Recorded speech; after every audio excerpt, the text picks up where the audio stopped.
sip our worries away, nice and slow. Your laughter ripples like sweet warm wine. In this jazzy sultry space you're mine. The saxophone croons a velvet tune, while melodies dance beneath the moon. We'll toast to moments both grand and small, in this hazy, lazy, jazz-touched hall. Let's sit together in the mellow night. We'll drink to love till the morning light. Every glass we raise a promise true. Here's to the magic in a drink with you.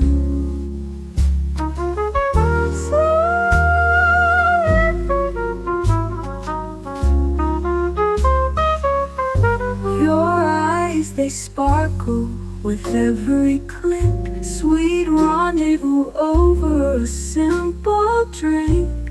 We'll share our secrets in whispers low, just you and me where the jazz flows slow. The world outside fades into the mist, but here it's our own dreamy tryst. With each sip our worries drift away. Let's stay together till the break of day. So let's sit together in the mellow night. We'll drink to love till the morning light. Every glass we raise a promise true. Here's to the magic in a drink with you.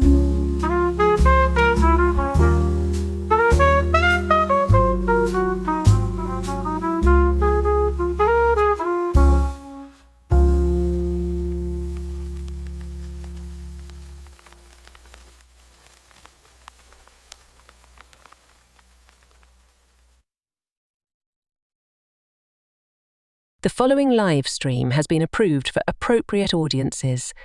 It may contain occasional strong language and may not be suitable for younger or more sensitive viewers. Viewer inebriation is advised, though not mandatory.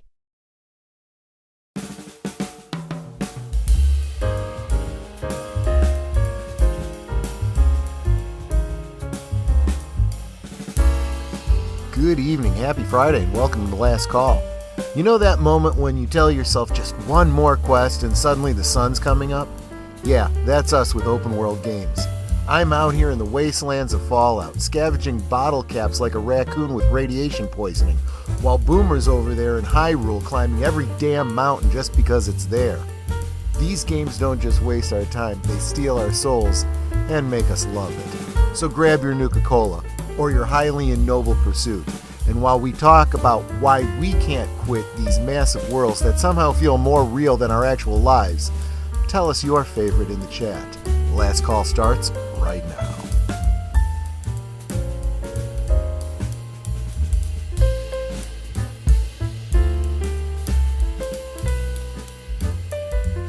Last Call is streamed before a live audience.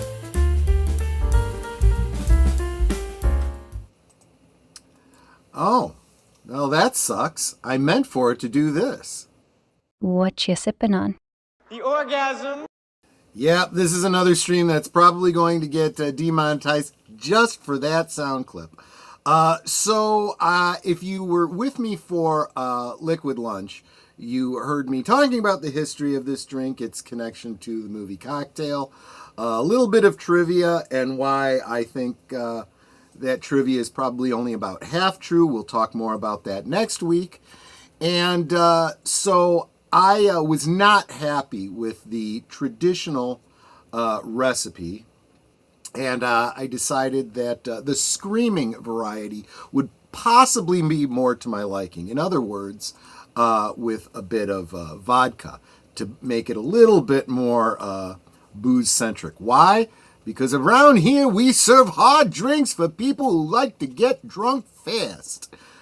I'm struggling with these milkshake so-called cocktails, but I'm going to give it a try. I even have the suggested 2 maraschino, but it is real maraschino. Let me correct myself. Homemade maraschino, not that bright red, waxy, fake stuff. Let's give this a try. I have not tried this before. This is a screaming orgasm.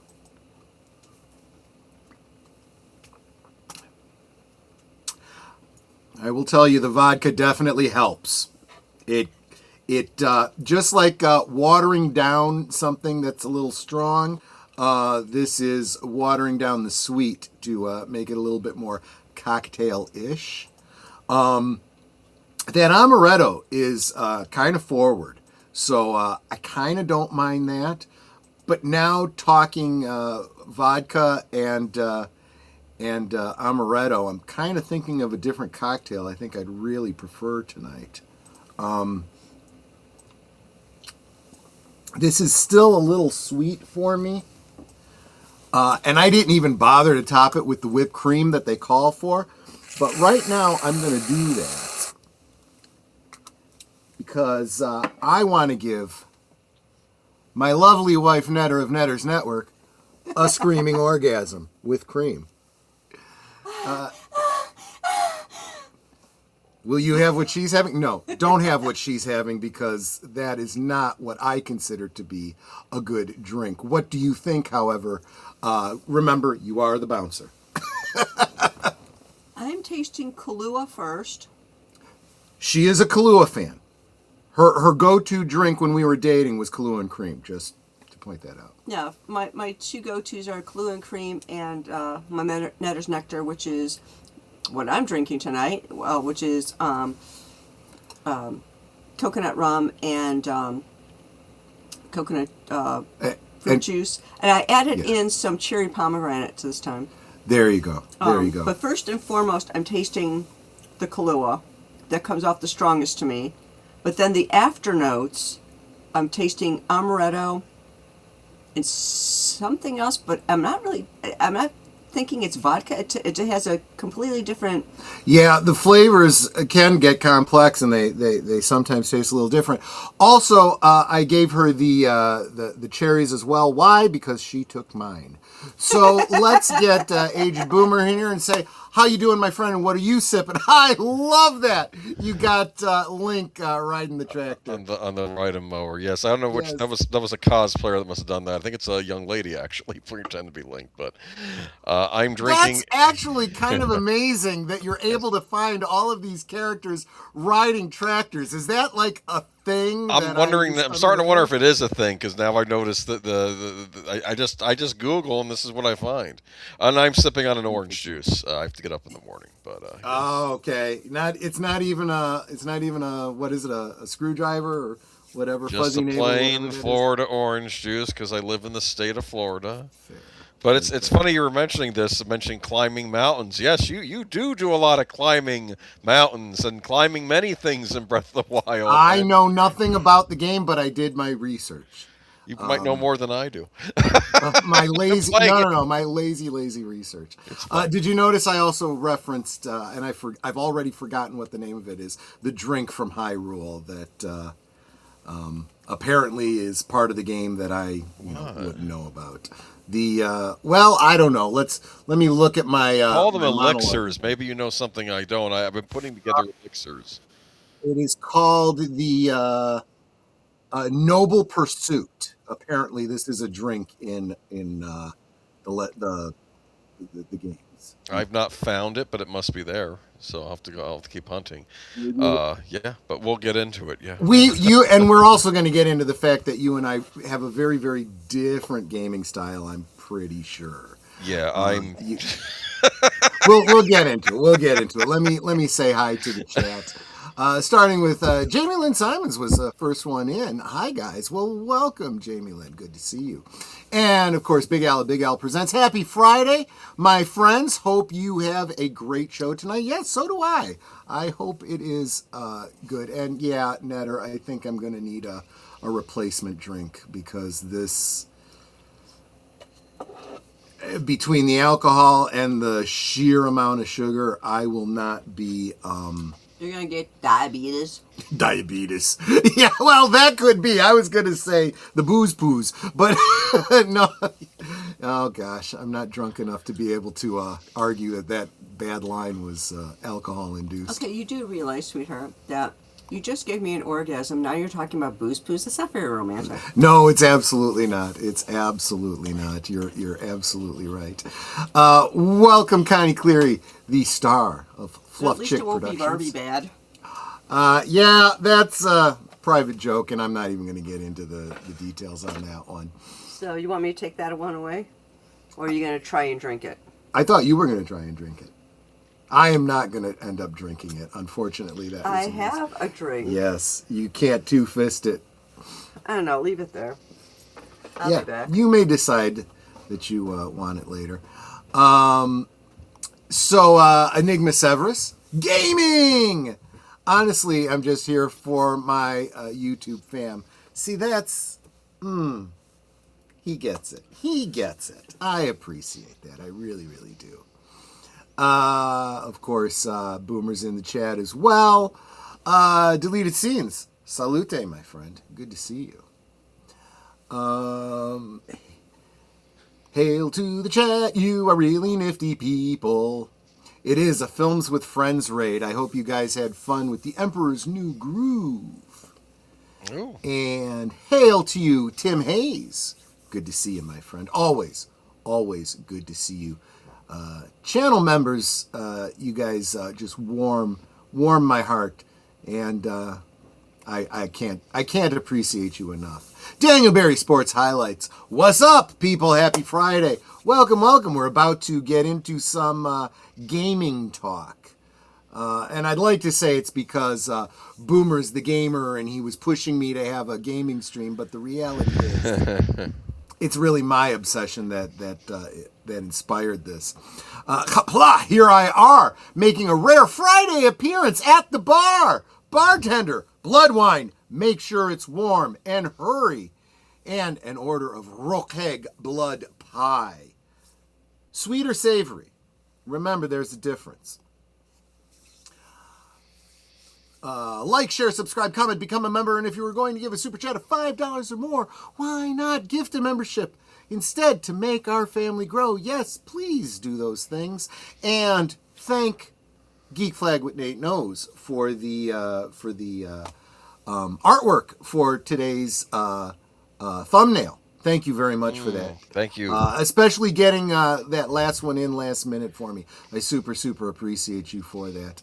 Netter, of course, calling me the love of her life, not just because I gave her a screaming orgasm. Become a member for 7 cents a day. Yes, because this stream is probably going to get demonetized for the number of times I said orgasm. In fact, if you take a shot every time I say orgasm in this stream, you might end up dead. So don't do that. Drink responsibly.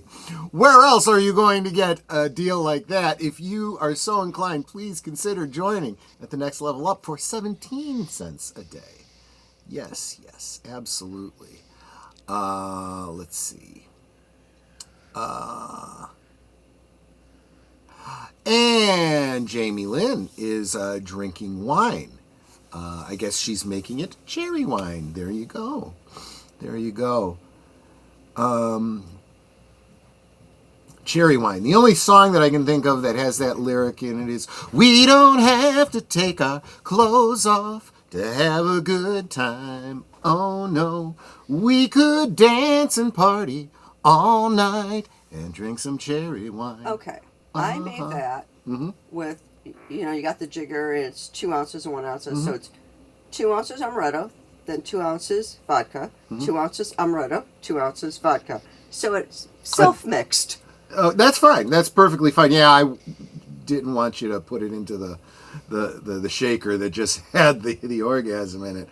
So this is a drink. You heard her say what was in it. It's equal parts vodka and amaretto. This is a drink that an Italian-American would call a kumad. You might call it the godmother. So let's give this a try.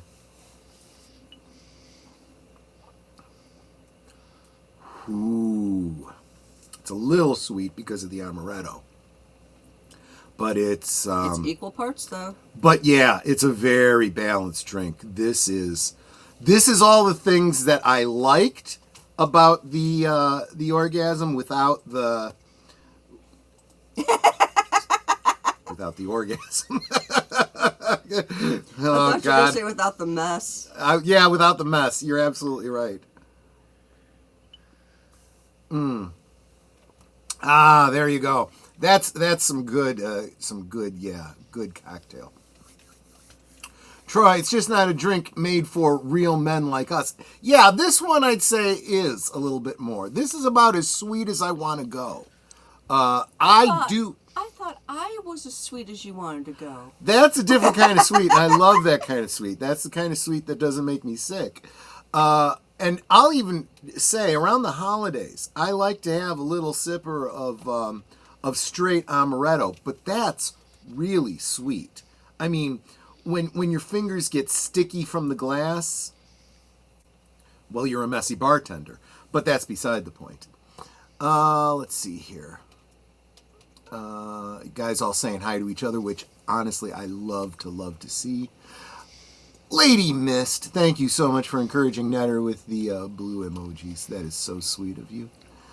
And encouraging Aged Boomer with the red ones. That's nice. That's nice.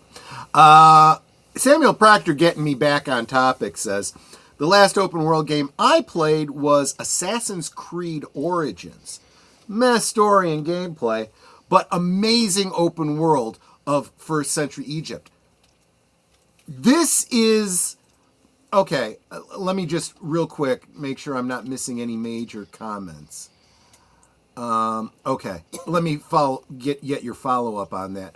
As I've discovered, backlogged, and been remembering every game I've ever played, I realize I haven't played nearly as many games as I assumed I had, especially in junior high and high school. Yeah, so you mentioned these open world games, and the world being better sometimes than the gameplay itself or the actual story.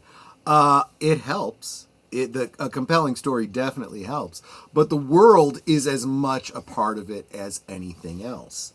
So where should we begin with this, Boomer? Do you want to start with Hyrule, or do you want to start with the wasteland? Start with Fallout, because usually as the evening goes on, you might be a little less coherent. That's why I let you go first. I'm sorry. No, this is why he is our designated driver. He absolutely. Anyway, we'll start with Fallout, but I mean, here's the deal. I'm hardly an expert on open world games, even though I own quite a few of them, and I always look at them and I always get scared, and I feel they're too daunting to get into. Oh, why do you say that? Because there's so much to do. See, and it's not point A to point B. Okay, so that's a great point, and let me. Well, here's go ahead. The thing, Boomer. Yes, they are open world, but you still have a mission.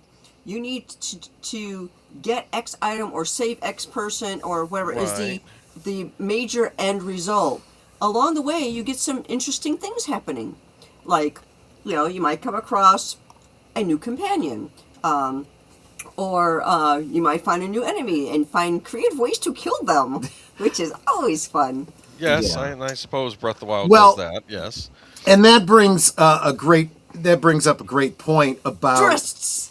Yeah, yeah. Yes, if you are playing Baldur's Gate, the original Baldur's Gate, I believe it's hashtag Drizzt, DRIZZT. It's a cheat code. It's a cheat code, yes. And you can spawn a whole bunch of Drizts who will fight for you and just obliterate Be careful your if enemy. you're playing it on the kind of computers that were available at the time. Crashing. The frame rate will crash. Yeah, we literally had a situation where she spawned so many Drizts on screen at one time that the game lagged to about a frame a minute.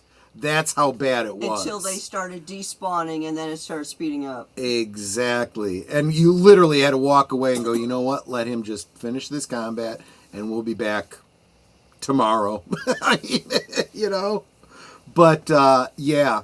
So, here's the thing. Okay, let me get into specifically Fallout 4. I don't know why my nose is so itchy. Someone's Fallout, thinking about you. maybe. Fallout 4 is the one that I'm focusing on right now. Although I do have Fallout New Vegas, I just came at it with, the wrong mindset, and I got overwhelmed, and I didn't know what I was doing. And then I started playing Fallout 4, and just dove into it. It hit a gaming need that I knew I had, and I didn't know how to find. So I've talked about enjoying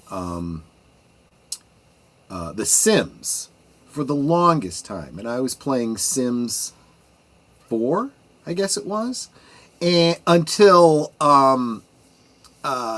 let's just say the company that supported it, I don't like them. I don't like. Is it EA games? It's yeah, EA, I don't like EA games. Nobody likes EA. And the problem is, and this happens. This happens to gamers. I think gamers have this problem all the time. You change computers or whatever, and then you're trying to migrate your game and all the saves and everything over to the new system. And most companies are either make it reasonably logical on how to do that, or are willing to help you do that. EA Games wanted me to rebuy everything for my new computer. And I had the main base game and about 25 of the expansions, all of which had, codes, and the codes wouldn't work anymore because I'd already put them on the old computer. They said, no, you have to buy it all over again. I said, screw you. I will never buy another product from you again. And I haven't. And I literally erased it from my old computer to free up space. It wasn't doing me any good anyway. Right. And never went back to it. Well, one of the aspects to Fallout 4 is that it's very customizable.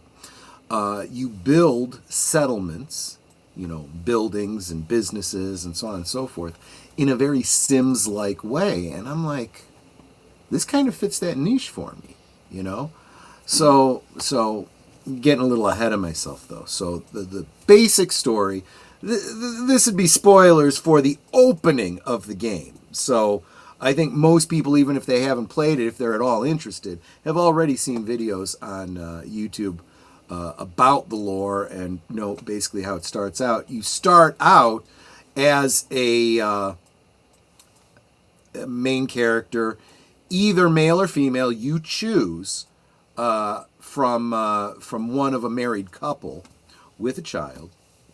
In the year, I want to say it's 2077. I think it's 2077. In an alternate Earth where I think that history may be completely separated, but most people put the divergent point somewhere around World War II. Basically, the world, specifically the United States, takes a very different socio-political turn. The world is screwed now. Well, yes, it becomes much more authoritarian, with this enforcing idea of creating and enforcing a idealized 50s style sensibility. Okay, so that by 2077 you still have people listening to, Dean Martin and Frank Sinatra and stuff like that, which, let's face it, I'm all about. That's cool, men and women dressing in traditional, attire. The women are all in they got a day fedora. dresses and stuff. Yeah, wearing fedoras and so forth. Yeah, it's very. I always thought that was a really classy look. Yeah, agreed. I mean, obviously that kind of fits my sensibilities, right? So you play one of two people. There is Nate, and there's Nora. That was Nick and Nora. Nick and Nora is the glass that I wanted to use today, because I feel like there's a spiritual connection there, but we don't have any Nick and Nora glasses. So Nate is an ex, I'm not sure if he's Army or Marines, I think it's Army, ex-soldier. And he had served in a battle against China, fought in the Battle of Anchorage, Alaska. And he's just recently been discharged and starting a new job in the private sector. His wife is an attorney. Her name is Nora. And so you could choose either one of those two characters.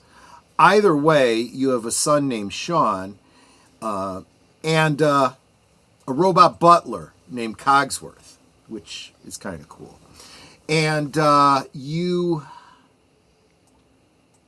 start out that you barely have a chance to get to know your spouse and the child and Cogsworth before...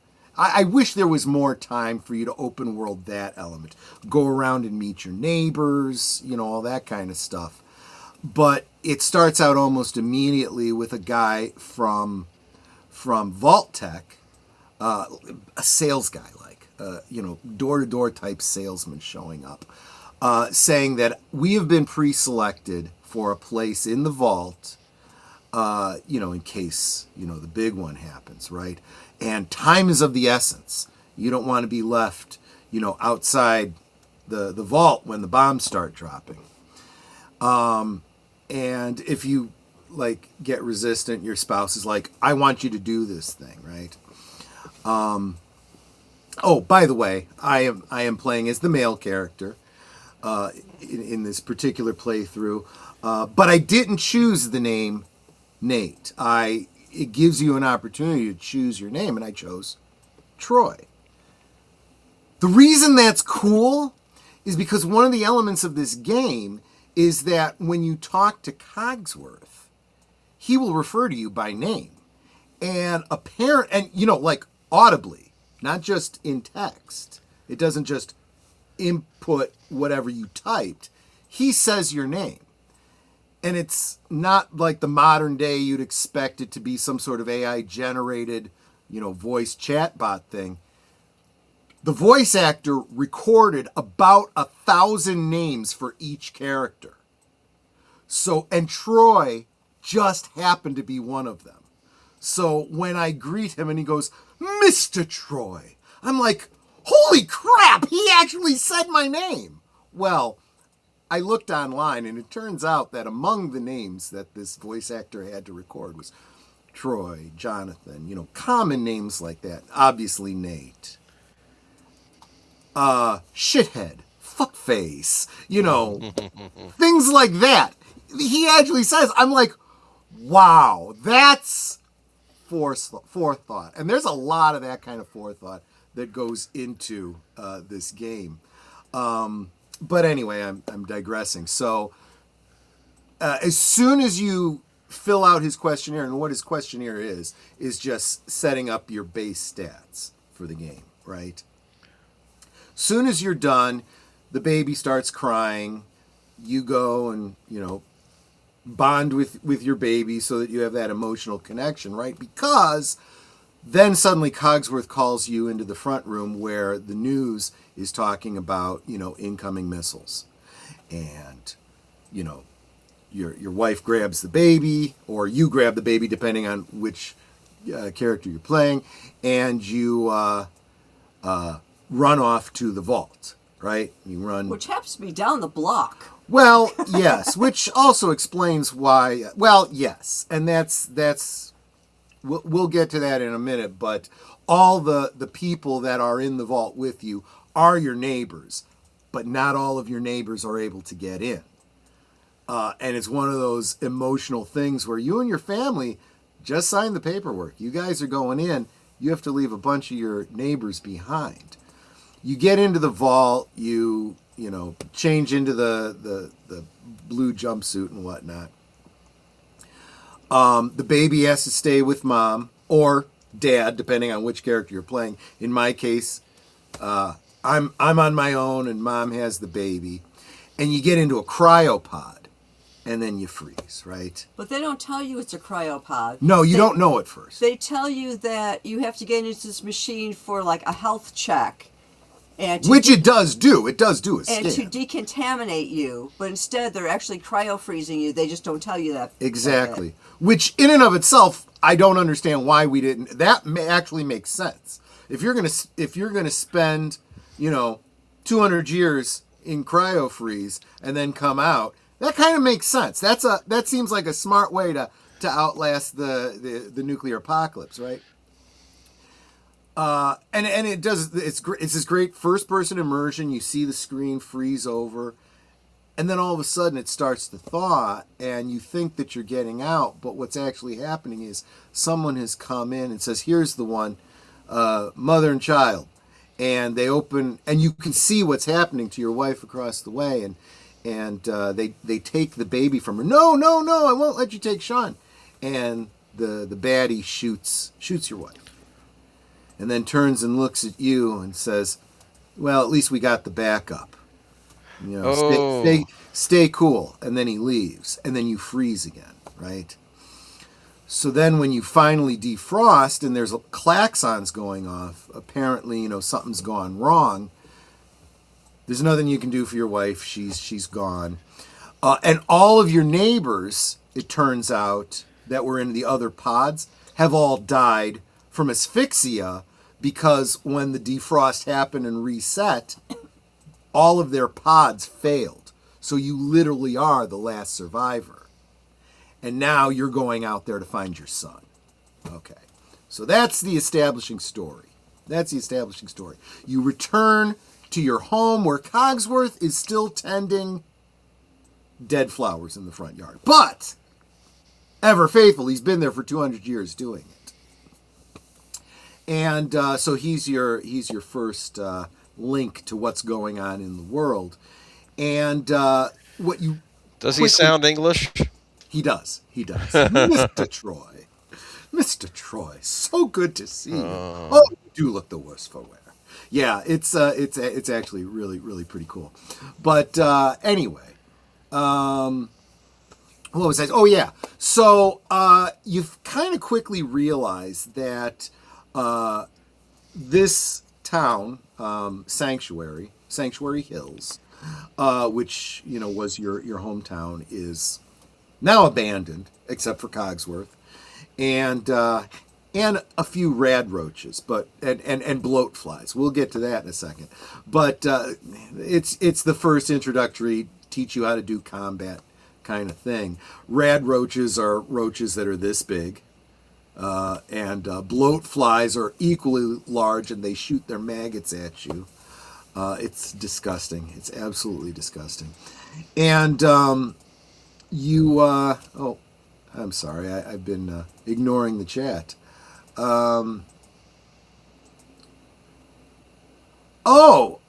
I did miss it. There was a presentation for today? Oh, yes, I sent you a couple articles after. You must have missed it. But, you can upload it during the break. It just has some images from Fallout 4, that's all, and some results. I actually didn't have... Let me real quick. I sent it to you again, so if you need it again. Okay. But like I said, you've been doing a great job. I didn't want to interrupt you. No, that's fine. Let me... give me a second here. Anyway, I don't even know if the images were of anything, because I was just thinking, well, what are some cool looking images from Fallout? I can add. Give me just a second here. Kind of breaking protocol here. Bear with me. I guess I should download it first, shouldn't I? Did you send it? Did you send it on X or MeWe? MeWe. That makes sense. Makes sense. I just sent it to you again, so yeah. But anyway, no, it sounds neat. I remember Fallout 3 with the rad roach meat, but that was Fallout 3. Well, yeah, apparently this is something that I'm missing in the game, because there is a lot of lore. They are very true to the lore of the previous games. Yes. There are characters from Fallout New Vegas and Fallout 3 that show up in Fallout 4, and I have no idea, and that's fine, because your character is, after all, unaware of the events of that. He was in cryosleep the whole time, which is actually a great storytelling way of doing it. Let me add media from upload from disk. I think it was in here. Here we go. Give it a second to upload. I don't know why my PDFs take so long to upload, but it gives me an opportunity to drink. Anyways, Actually, let me pause here and ask you, Boomer, do you have any experience with Fallout at all?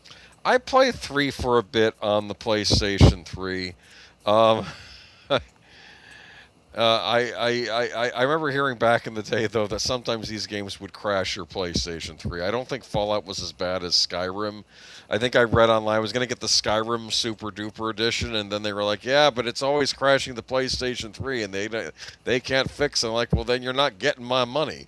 However, when I got a PlayStation 4, I got it for that, so they re-released it on PlayStation 4. I will say this, and I'm reading online that apparently this is true of like all Bethesda games.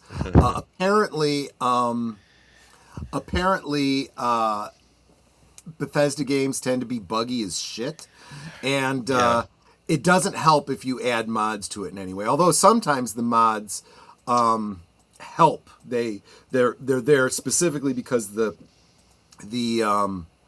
gamers, the fans are correcting the problems left in by. Let me just set this up here. Fade out. I need to put this below us. Now, where is it?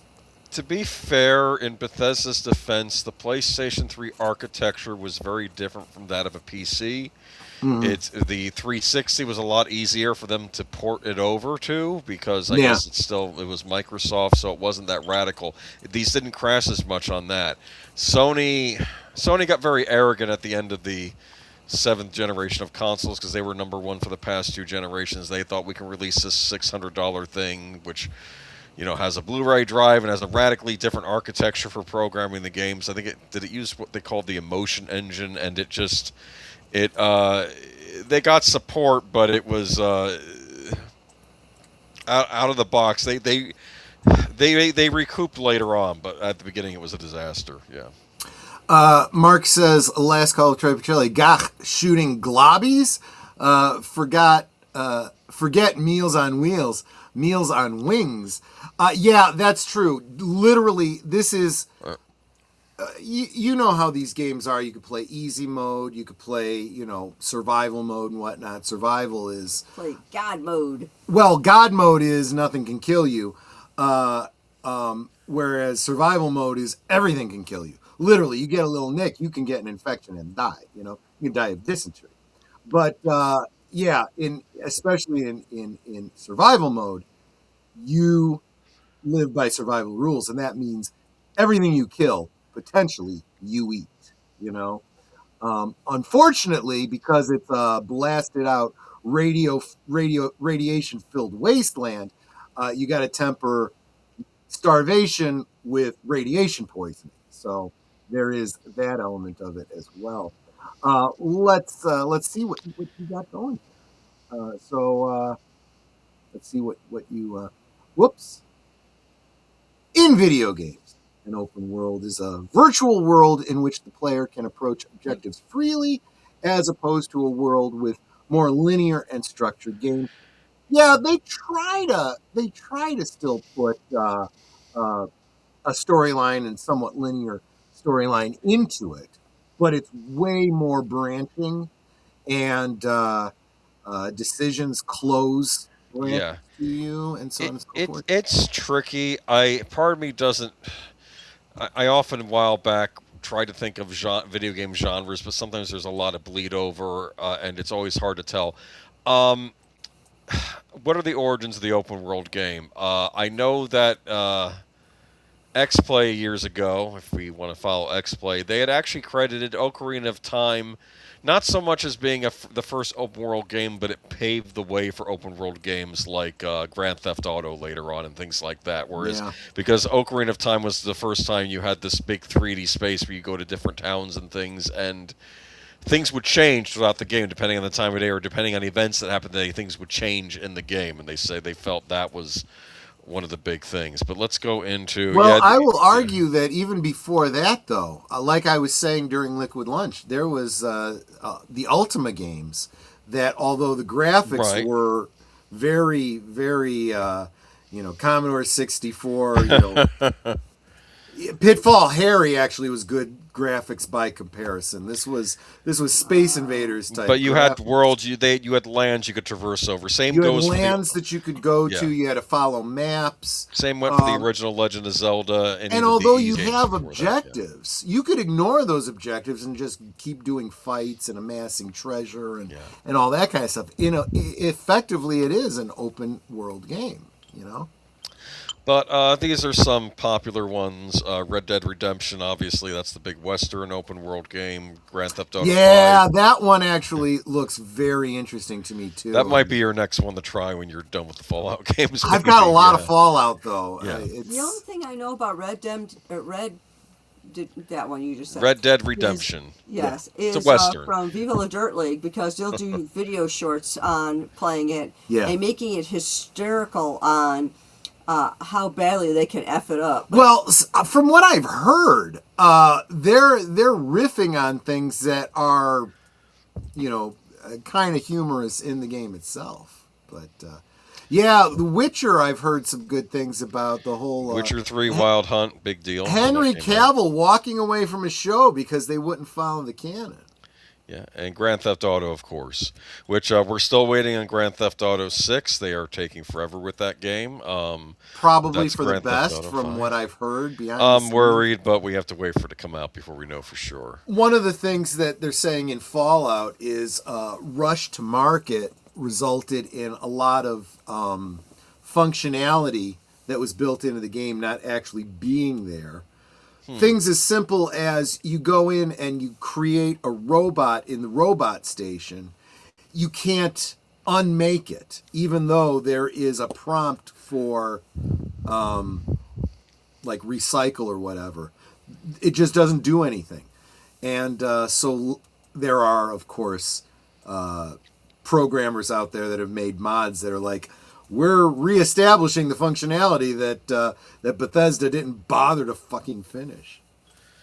Oh yeah, by the way, if you're new here, the more I drink, the more blue my language gets. Sorry, that's just part of the show. You like him? It's okay. Deleted scenes dropped the F-bomb in chat, so. Oh, good, and it actually made it through because I don't really have restrictions on the chat. Is there cussing in Fallout? Just out of curiosity. Oh yes, tons, and it ticks me off every time they use the GD word. Well, but the nice thing is, it's usually the bad guys that do the GD, and I get to blow their heads off, and I do mean blow their heads off. I go for the headshots all the time. And you know how these games go. You got a dead body there, you got to loot it. And I loot it down to the skivvies. Or in the female case, completely buck-ass naked. What's this name of this young character? The programmer wrote it. Yeah, exactly. But you take the helmet off after a headshot. You killed them with a headshot. You take their helmet off, and the skull just falls apart into a bloody mess. The eyeballs roll. I mean, it's very, very graphic. Sometimes you shoot and the head is blown completely off, and then the body lies there and the neck, bleeds out for a couple seconds. It's graphic. What's even more disturbing is when he kills something and blows it apart, and he'll go up to like the hand and collect all the goodies from the hand. Yeah, one part represents the whole, so you can, take the head and remove everything it was carrying. It's weird, but it's game mechanics. Do you have a dog in the game? Absolutely. Dog meat. Dog meat is a staple of all the Fallouts. It's not necessarily the same breed. It's not necessarily the same dog, but they are all called dog meat. And if you have watched the show Fallout on, I think it's Amazon Prime, dog meat also factors into it. There's a lot of, as I'm playing this game, I'm seeing a lot of things that I saw in the show, and I'm like, oh, well, that's where that comes from. I get it, But anyway, Red Rocket, and Netter and I can't say Red Rocket without going yum. Even though it's not a restaurant, it's meant to be like a. It's meant to be like a gas station. Okay. Yeah, like a gas station. But they don't use gas, they use coolant. because the cars are fusion powered. So you have to keep Oh, you have to coolant keep them into cool. Yes, exactly right. So instead of gas tanks, you have coolant tanks, which is actually really cool. But the interior of the Red Rocket, well, the Red Rocket also has a bay for like, you kind of can't see it there. But on the other side of that Red Rocket, there would be a garage area that has, what do you call it? A station for you to work on your power armor and other Like armor. the guy and on weapons the and on the stuff. show Oh, the has. power armor Exactly station. right. Exactly right. Oh, dude, I thought that power armor was like something really, really rare. I'm in my second playthrough. I barely into the game, and I've already accumulated more than a dozen suits of power armor. They're all over the frickin' place. They're just looking for you to find them. Sometimes you'll find two, and you'll tell your companion, "Hey, I need you to put this on so we can take it back." But Is that dog meat right there? that is dog meat, and let me tell you, dog meat. You meet him at Red Rocket, okay? And he immediately becomes your companion. He's different from all the other companions in the game because with all the other companions, they judge you. Different actions have a positive or negative effect on you. Really? You're trying to get to a maximum affinity with those characters, and you will gain a certain benefit in the game. Like this guy McCready, he's an ex-mercenary, so he likes it whenever you do something violent, you pick locks, things like that. If you're smug and arrogant, he likes that. He doesn't like it so much when you're nice, when you apologize, when you spare somebody, stuff like that, which makes it a difficult playthrough. Whereas one of the companions has an orgasm. Oh, yeah. So Every time you pick a lock. she wants to bring back the theme of the night, right? There's this little Irish pixie girl that you meet up with who's just a horn dog, and if you flirt with another girl, she's okay with it because she wants to turn it into a threesome. I kid you not. And she spends a lot of time going, if you stop looking at my arse, we can get something going on here or something. Yeah, exactly. We can get more done if you stop staring at my looking ass. at my And I'm arse. like, for crying out loud, I'm not even staring at your... Well, okay, now I am. But she loves it when you pick locks. And I said to Netter, because you're there and you're picking a lock, and all of a sudden up in the corner you'll see... what's her name? I forget her name. Liked that. And... she'll make a comment, and I'm like, it's like she has a little mini orgasm every time I pick a lock. But anyway. It gets her excited, I guess. The reason I bring that mechanic up, is because it's different with dog meat.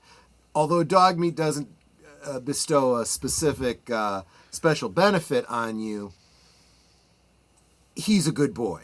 And he is faithful from the beginning. There is no affinity, because he's fully all sold out right from the beginning. And I'm like, that's pretty damn awesome. And he'll pick up stuff, and then you'll go like, okay, who did you pickpocket to get this? Exactly. I hope that my stats, my mana or karma or whatever it is, isn't being affected by him stealing from people. Because he'll just go and take shit. And later on, I'll go to give him some dog food, and I'll find, like, weapons and ammo and, other junk in his inventory. I'm like, the fuck is this? He's stealing from people? And yes, he does steal. I've learned that online. Good boy. Good boy. He's a good boy. He's looking out for me. There's no doubt about that. Is the dog food just for the dog, or can you eat it also as a NPC, as a main character? You can eat it, and apparently there's some raiders that really enjoy dog food. There's you can read a log entry where one of the raider captains is telling one of his underlings, if I catch you stealing dog food again, I'm gonna blow your head off. That's for the dogs, you dumbass. Well, if it's real meat, that may be... Again, this is the concept. This is survival. It'll keep you alive, When we got ours... Yeah. Go ahead, yeah. No, I remember a dog we had a while ago, we gave him wet dog food. It made him a very picky eater. we got our next dog, it was dry. We said, no, you're eating the dry. I'm sorry, but You got to be careful with that though, because it can lead to kidney problems if they're not. we've getting heard enough about that milk. now. To be fair, though, she lasted a while. Oh, yeah. She made it to old age. But yeah, I hear some. I've seen commercials where they're like, yeah, I think they're making better dry than they used to. But I think we used to. Well, do there's that, and Purina. as long as you are giving the dog sufficient liquids, they'll. Yeah, and we give her people food sometimes, like dinner scraps sometimes too. But yeah, As long as you're careful, because that can mess up their you got to be stomach careful what you and give them. stuff. Yes, but But yeah, I will say this though, when it comes to dog, this is a little bit of a departure, but when it comes to dog food, they're marketing it to you because you are the one buying it. So when you open it and you see it and you smell it, Oh, it should yes, smell good yummy stuff. to you. Yes. Exactly. Because if you think it smells good, you will assume your dog likes it. And honestly, your dog's going to frickin' eat anything. I'm thinking Dog of could that. not care less. Right. It licks its own butt. Well, I'm that's thinking of that scene from The Road Warrior. Remember, he's Mad Max is eating the dog food. yeah, on his fingers, right? Ugh. Ugh. I would bet real money that there are dog owners out there that just for the hell of it have tasted their dog food. Just tasted it, you know. Did I try taking a bite out of a dog biscuit once, or was it a friend of mine? I don't remember. They're not good. I tried a piece of kibble once. It was not disgusting, but not yummy. No. And that's about all I can say about that. But there you go. So yes, dog meat is a good boy. One of the benefits is there is a perk called the Lone Wanderer, where you get special benefits if you're wandering alone. Dog meat does not detract from that. You still get the benefits of Lone Wanderer as long as dog meat is with you, as well as some other benefits for. That's a big gun. Yeah, deleted scene says once by accident, and suddenly I was thinking of Clark in Superman 3. You know, oh, this pate is wonderful. Pate, I didn't. Yeah, Clark, that's the dog food. Oh, well, it's good. Don't eat that. That's for the dog. You know what I liked about that scene is that he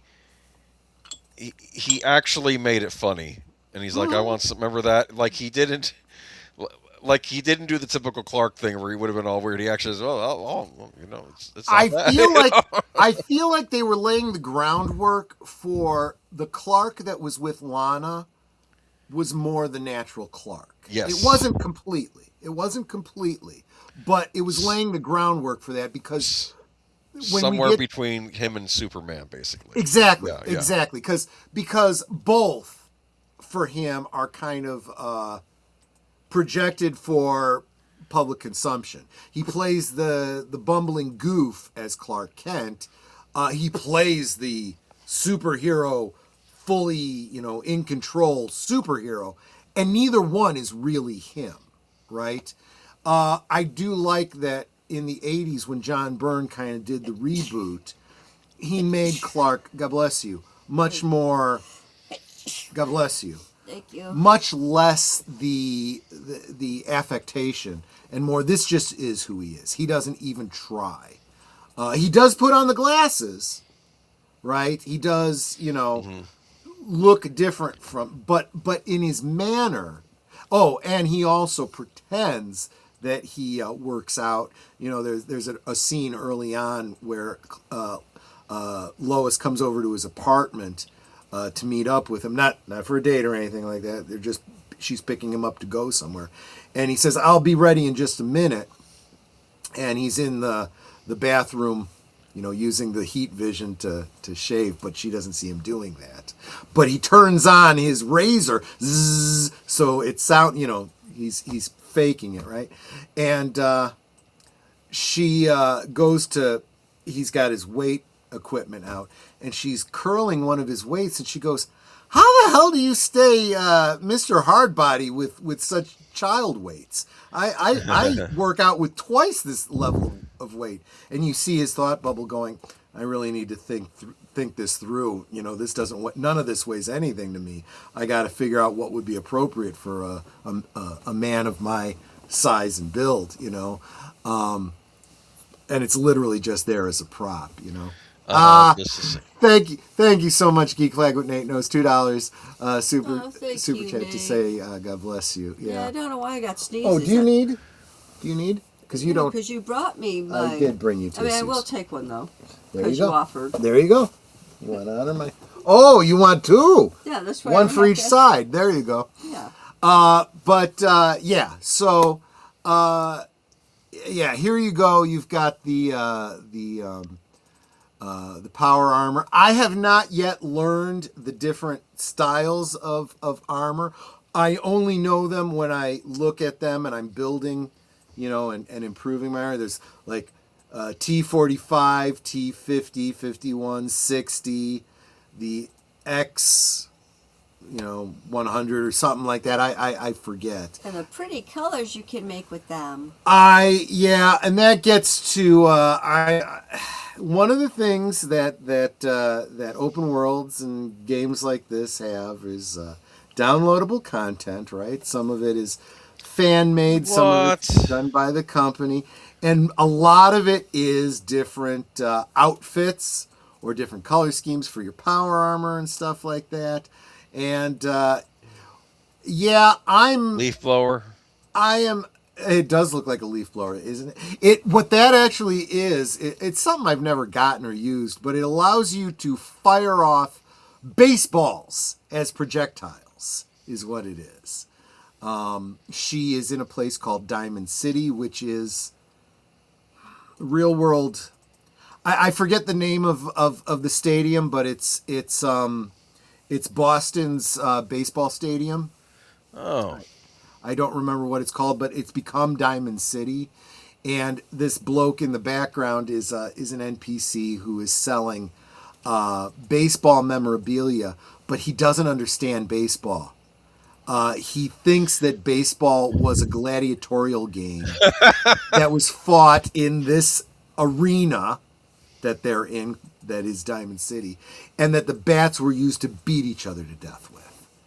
And I think he calls them something like clobberers or something like that. I can't remember. And it's like, and you're 200 years old, so you saw real baseball games, and you're like, that's not how baseball works. And he's like, well, screw you. You what do you know? It's like, well, I know, because I actually used to watch baseball games. But, whatever. That's funny. But there's actually, it's very unlikely of a picture of it. There's another device that shoots modified bowling balls.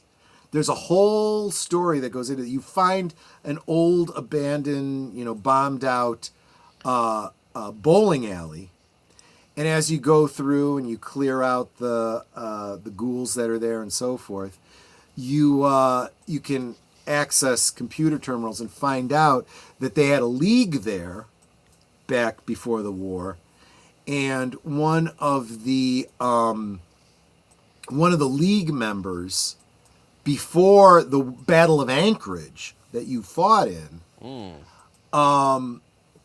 he enlisted and went off to service, and when he came back, he was paralyzed from the waist down, so he's in a wheelchair. So all the guys in the league came up with an idea so that he could still bowl, and that was to make a launcher that would shoot a bowling ball down the alley But unfortunately, they needed to put an inhibitor on it because it was so strong it literally blew out the back of the alley. And as you're searching, yes, indeed, you literally find a hole in the back wall the size of a bowling ball from them testing it, and so it's really cool. It's a weapon that you could find and then use in the game. This attention to detail is actually kind of a cool thing. I really, really like it. Sounds neat. He did. I never got that weapon. Yeah, exactly. So Jesse, and welcome, by the way, Jesse. You've played this game, Fallout 4. Look at that gun. So that is, I can tell you exactly what that weapon is. That is a laser musket. So one of the factions that you can join, personally, They are one of the weakest, but I think they are the best, philosophically speaking, is the Minutemen. And in one of your earliest, following the main storyline, you rescue the last remnants of a group called the Minutemen, fighting off a group of raiders. They're kind of held down, and you go in and you just frickin' save their asses and say, hey, come on back with me to Sanctuary. This is my old hometown. You can set up shop there. Their weapon is a laser musket. Now, muskets, historically speaking, and it fits with the whole Minuteman concept, right? Were an advanced blunderbuss, basically, and they were front loading, kind of things to kind of mimic that in a laser, atomic punk kind of method. It has a crank, so every time you shoot it, you got to crank up the electricity to discharge your laser shots, and because you can improve it to have like 6 cranks, so that it can get to really high shots. But again, it's only a one shot. But there are things you could do to automate it and so on and so forth. And I've actually seen cosplayers make this using LEDs and stuff like that. And, really? Yeah. And they look at the models in the computer and they either figure out what actual real world items were, looked at by the designers and replicate those, or they just 3D print things. It's actually pretty cool. But yes, that is a laser musket, is what that is. Okay. And I love the fact that go back one, that it says your target is raider scum, and it's in red, so this is not a friendly. You can feel free to blow his head off. Just Raider scum. Raider scum or Raider psycho.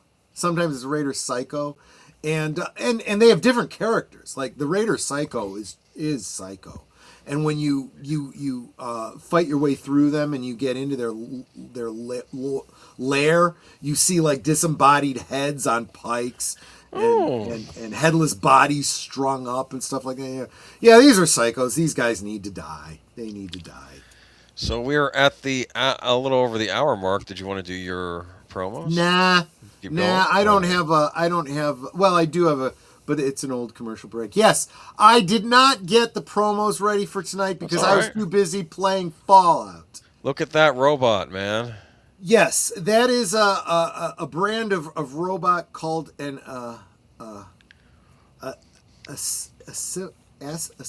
I don't remember what it's called, but her specific name is Ada.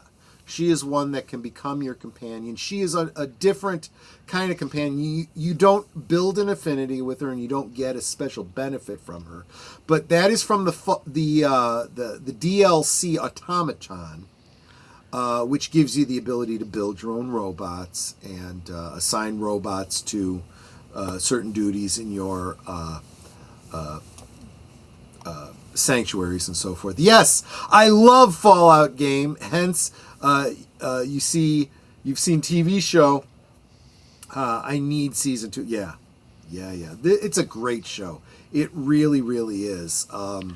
It's what hooked me. It's what hooked me. When Fallout did really well on Amazon, I watched it and I really liked it. And Bethesda was smart. They were like, hey, let's do a sale on Fallout and get people. And I went and I bought all the DLC for Fallout 4. I bought Fallout New Vegas, and I got hooked just like that. But yes, I've been going crazy with the mods too. So that is a Mr. Handy robot. That is the kind of robot that shine your shoes. Well, yeah, or cut off your leg if you notice that on the lower left. And then you got the ASM Sparklies. Yeah, I'll get to that. But this is the kind of robot that your butler Cogsworth is. And there's not much modification you could do to Cogsworth, although I do have him wearing a bowler hat, just because it seems appropriate. But I think this one specifically might be Curie. Might be. There is a storyline in which you get into a different vault than the one you came out of. It's a functioning vault with people in it, and they're surviving. They're doing some trading with the outside world, and you are able to help them in a number of ways, and you can pick up vault suits from them and other kinds of materials and whatnot. Cool. But one of the side stories is you realize that there is a closed off section of the vault where they were doing an experiment on a particular disease, and Curie here was involved in that. Curie, obviously named for Madame Curie. She has a French accent, and at the end of the mission, she can become a companion of yours. And you can romance her. Yes, you can romance a robot who eventually decides that in order to continue researching medical science, she needs something that humans have that robots don't, and that's inspiration. And the only way she could do that is if she could become human. Can you help me do that? Well, you can't really help her become human, but you can download the sum total of her memories and personality into a synthetic human. I haven't mentioned that before, but yeah. Anyone who is a fan of Terminator and or Blade Runner, you could almost think of it as part of this world. Or Westworld. You know, there's a lot of inspiration between this and Westworld in the way that the synths are made. And you are able to download her into a synthetic female body that will also be able to be romanced. And yeah, baby. Yeah, exactly. I'm talking. What was that movie, Galaxina or something back in the day? You might remember. Don't know, but I'm gonna have to check it out. I think I don't know. You should check it out. It's a comic bit. It was made by that Playboy Playmate who unfortunately got murdered by her husband. That was Sharon Tate. Yeah, she was in it. Yeah, she was Galaxina, and it's funny they make fun of Mr. Spock in one scene too. There's I would little imagine Star Trek stuff in there. Yeah, it's a comedy. But anti-derivative Jill plays Fallout. Okay, cool. I'll have to check out. I mean, I know her and I follow her, but I'll have to check out specifically that content. That's Sexbot. I don't know if you guys have been watching the Fallout TV series, but they make a reference to something that does come from the game. A Protectron robot. It looks a lot like Robbie the Robot, you know. And somebody has reprogrammed it into a Fistbot. I'm not going to say anything more about that, but it definitely comes up in the game in the show. They reference it, and oh my gosh, that's disturbing. That's very that's disturbing. a little disturbing. It's very, very disturbing. In fact, the character in the show takes advantage of the Fistbot function, and you later come to realize that he hates and regrets all of his life choices, and is perfectly okay with submitting himself to an experiment that wipes all of his memories. Are you okay with a complete reset of your memories? Yes, please. So that's a ghoul, correct? That is a ghoul, and specifically, that is that's somebody that I've never met in the game. Remember the war, the nuclear war. What is this war? Who was it between? How did this happen? It was between the United States and China. Okay. And there is discussion over who started the war and whether it was actually China or the U.S. or some third faction that wanted both sides to destroy the world. But regardless, like Blofeld or somebody. Yeah, this is the captain of one of the nuclear subs from the war who survived because he ended up becoming a ghoul. And I really don't know his storyline because I only know about him from online videos. I have not actually encountered him, but yes, he's a ghoul. So that's the thing, right? So they play very fast and loose with the rules of radiation. Most people die from radiation, but there is a small percentage of people that actually thrive from radiation. Think of it like the equivalent of kryptonite to, an average Kryptonian, as opposed to kryptonite to, Bizarro, right? Whereas, it'll kill most Kryptonians, but a Bizarro will get stronger from it and be sustained by it. Well, radiation actually heals and sustains ghouls so that they can live, over 200 years. So as you meet some ghouls, some of them are old enough to remember the same era that you grew up in.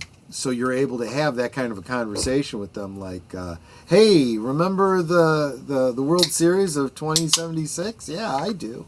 I was there. I saw it, and stuff like that. Interesting. But there is a downside to being, well, you see the downside, right? You lose your nose, you lose your hair, your skin, leathers up. But there's also the possibility of becoming feral. A feral ghoul is essentially, essentially a zombie, right? They sit in torpor until someone shows up, and then they attack you and try to eat you and tear you apart. And the game seems to have a higher propensity to run into these when you go past a cemetery at night. Just seems that way. Okay. It's kind of ghoulish. It is very ghoulish. So, of course, you can imagine that these regular ghouls have a hard time integrating into society because everyone's afraid they're going to turn feral. Well, I mean, it's enough that they look different and they're, almost immortal, which is enough reason for you to resent them.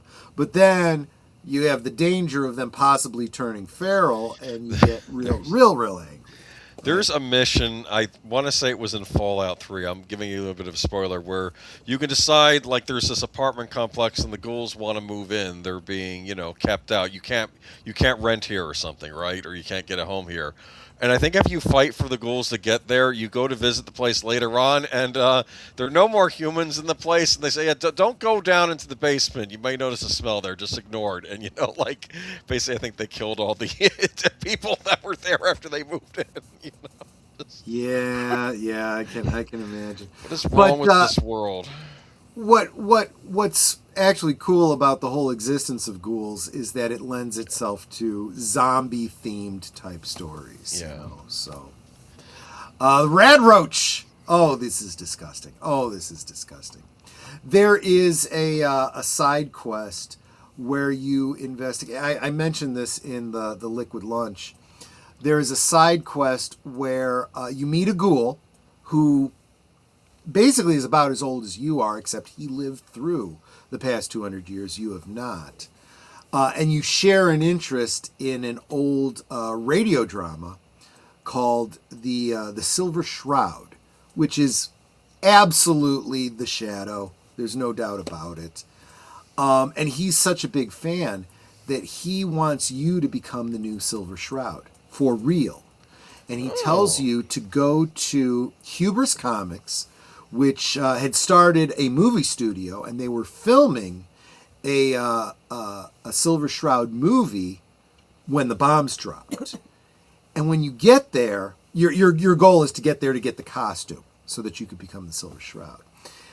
When you get there and you read through like the computer entries, you realize that there was some shenanigans going on behind the scenes. The fans, for example, wanted the voice actress for the female lead to be cast as the character, and the producer said, or the director said, no, she's too old for the role. We want to go with so and so. She's under contract and she's younger. And all the fans were like, she doesn't look the role. She doesn't sound the role. Nope. She's not right for the role. And so you totally get. I have to believe that whoever wrote this story for Bethesda was tapping into all the bull crap that goes on with these filmed Fans adaptations. get mad, yes. Oh, thank you. Netter brought me some munchies. It's cheese. It's just cheese. Okay. But, That's fine. yeah, the They silver. probably have rad roach cheese in the apocalypse, right? No, Brahmin cheese. So cows have mutated. They have no hair and 2 heads. I kid you not. And because all the Brahmin look the same, you have to wonder, are they like both genders? Maybe they reproduce asexually. I don't know. Maybe. I don't know. They don't really get into it. What's even worse is the deer, the rad stags. They also have 2 heads, but like one of the heads has like front legs coming out of its neck. Ew. It's actually kind of sad, but it is what it is. There are hairless mutated bear that roam the wasteland. They're called, I don't remember what they're called, but it's like the Mandarin word for bear. And yeah, they're rough. Yeah. Yes. But yeah, because Brahmin exist, they give milk, and you can make cheese from their Brahmin milk. So it's Brahmin cheese. So. And what's weird to me is that their feeding stations is basically an old bathtub. Because what else are you going to use as a trough for a cow in the apocalypse? They can't build one. I guess they could. I guess it's all about using what's around you, right? Yes. Exactly. So is this a bad person? I tried looking up villains. It's really hard to say. I consider him a villain. I don't like this guy. He's a jerk. He really is. He is what all the lefties would caricaturize the righties as. He's racist. He's bigoted. He's authoritarian. And apparently, he's a character from Fallout 3 that the main character would have encountered as a kid, like a 16-year-old kid. Now he's an adult. Okay. Now he's an adult. He's taken over the Brotherhood of Steel, yeah, there's benefits to being a member of the Brotherhood of Steel. You get access to technology. You get easy access to power armor, but you know they want you to kill everyone, and most of the time your goals align. They want you to go wipe out a bunch of mutants. Okay, usually wiping out mutants is a good thing. They tend to be the bad guys. Very rare exceptions, a mutant turns out to be a good guy that you don't want to kill. They want you to wipe out the synths. Again, by and large, the synths are enemies. But every now and again, you've got the whole Blade Runner storyline where you've got synths that aren't bad. They just want to survive and be left alone. And you're like, well, I'm not going to wipe them out. You know, I'm not going to. Kind of the whole story that Decker goes through, right? Which I'll get back to that later. And ghouls. They want you to wipe out ghouls. Well, feral ghouls, absolutely, you got to wipe those out. But you know, just because they're afflicted doesn't necessarily make them evil. So no, not so much. So yeah, there eventually comes a point where you either side with them and decide you're evil and you are willing to commit genocide, or you got to turn on them. And it's actually kind of rough because one of your companions is actually a really good guy. And I don't want to give any spoilers, but you end up having to turn on him if you want to stay with the Brotherhood. And of course you don't, and you side with him against the Brotherhood. And yeah, it's some hard decisions there. But yeah, this guy's a jerk, and when you finally get to kill him, it's very, very satisfying. It's very satisfying. Another ghoul. Okay. So this is a ghoul who's not so good. He's not a feral ghoul, but he was a feral human being in life. You can think of him, I don't know if they based him on a real world personality. Think of it like a John Gotti type of character. You know, a mafioso that was really not... Huh? Make you an offer you can't refuse. More of an enforcer, wannabe, a boss type. Okay. And he's no bueno. And you end up running into, you partner up with, it's part of the main storyline, so I can say it almost has to happen. You encounter a synth, and he's very obviously a synth. He's imagine a Terminator without skin, wearing detective's clothes and a fedora. That's what this guy is, okay? He's got the personality of a detective from the 2070s. So he has all of his memories and everything. And he knows he's not that person, but it's his memories, you know? And he's got a grudge against this guy. And the reason he's got a grudge against this guy is because this guy killed Nick Valentine, the original Nick Valentine's girlfriend. Oh. And so he says, look, I know I'm not Nick Valentine for real.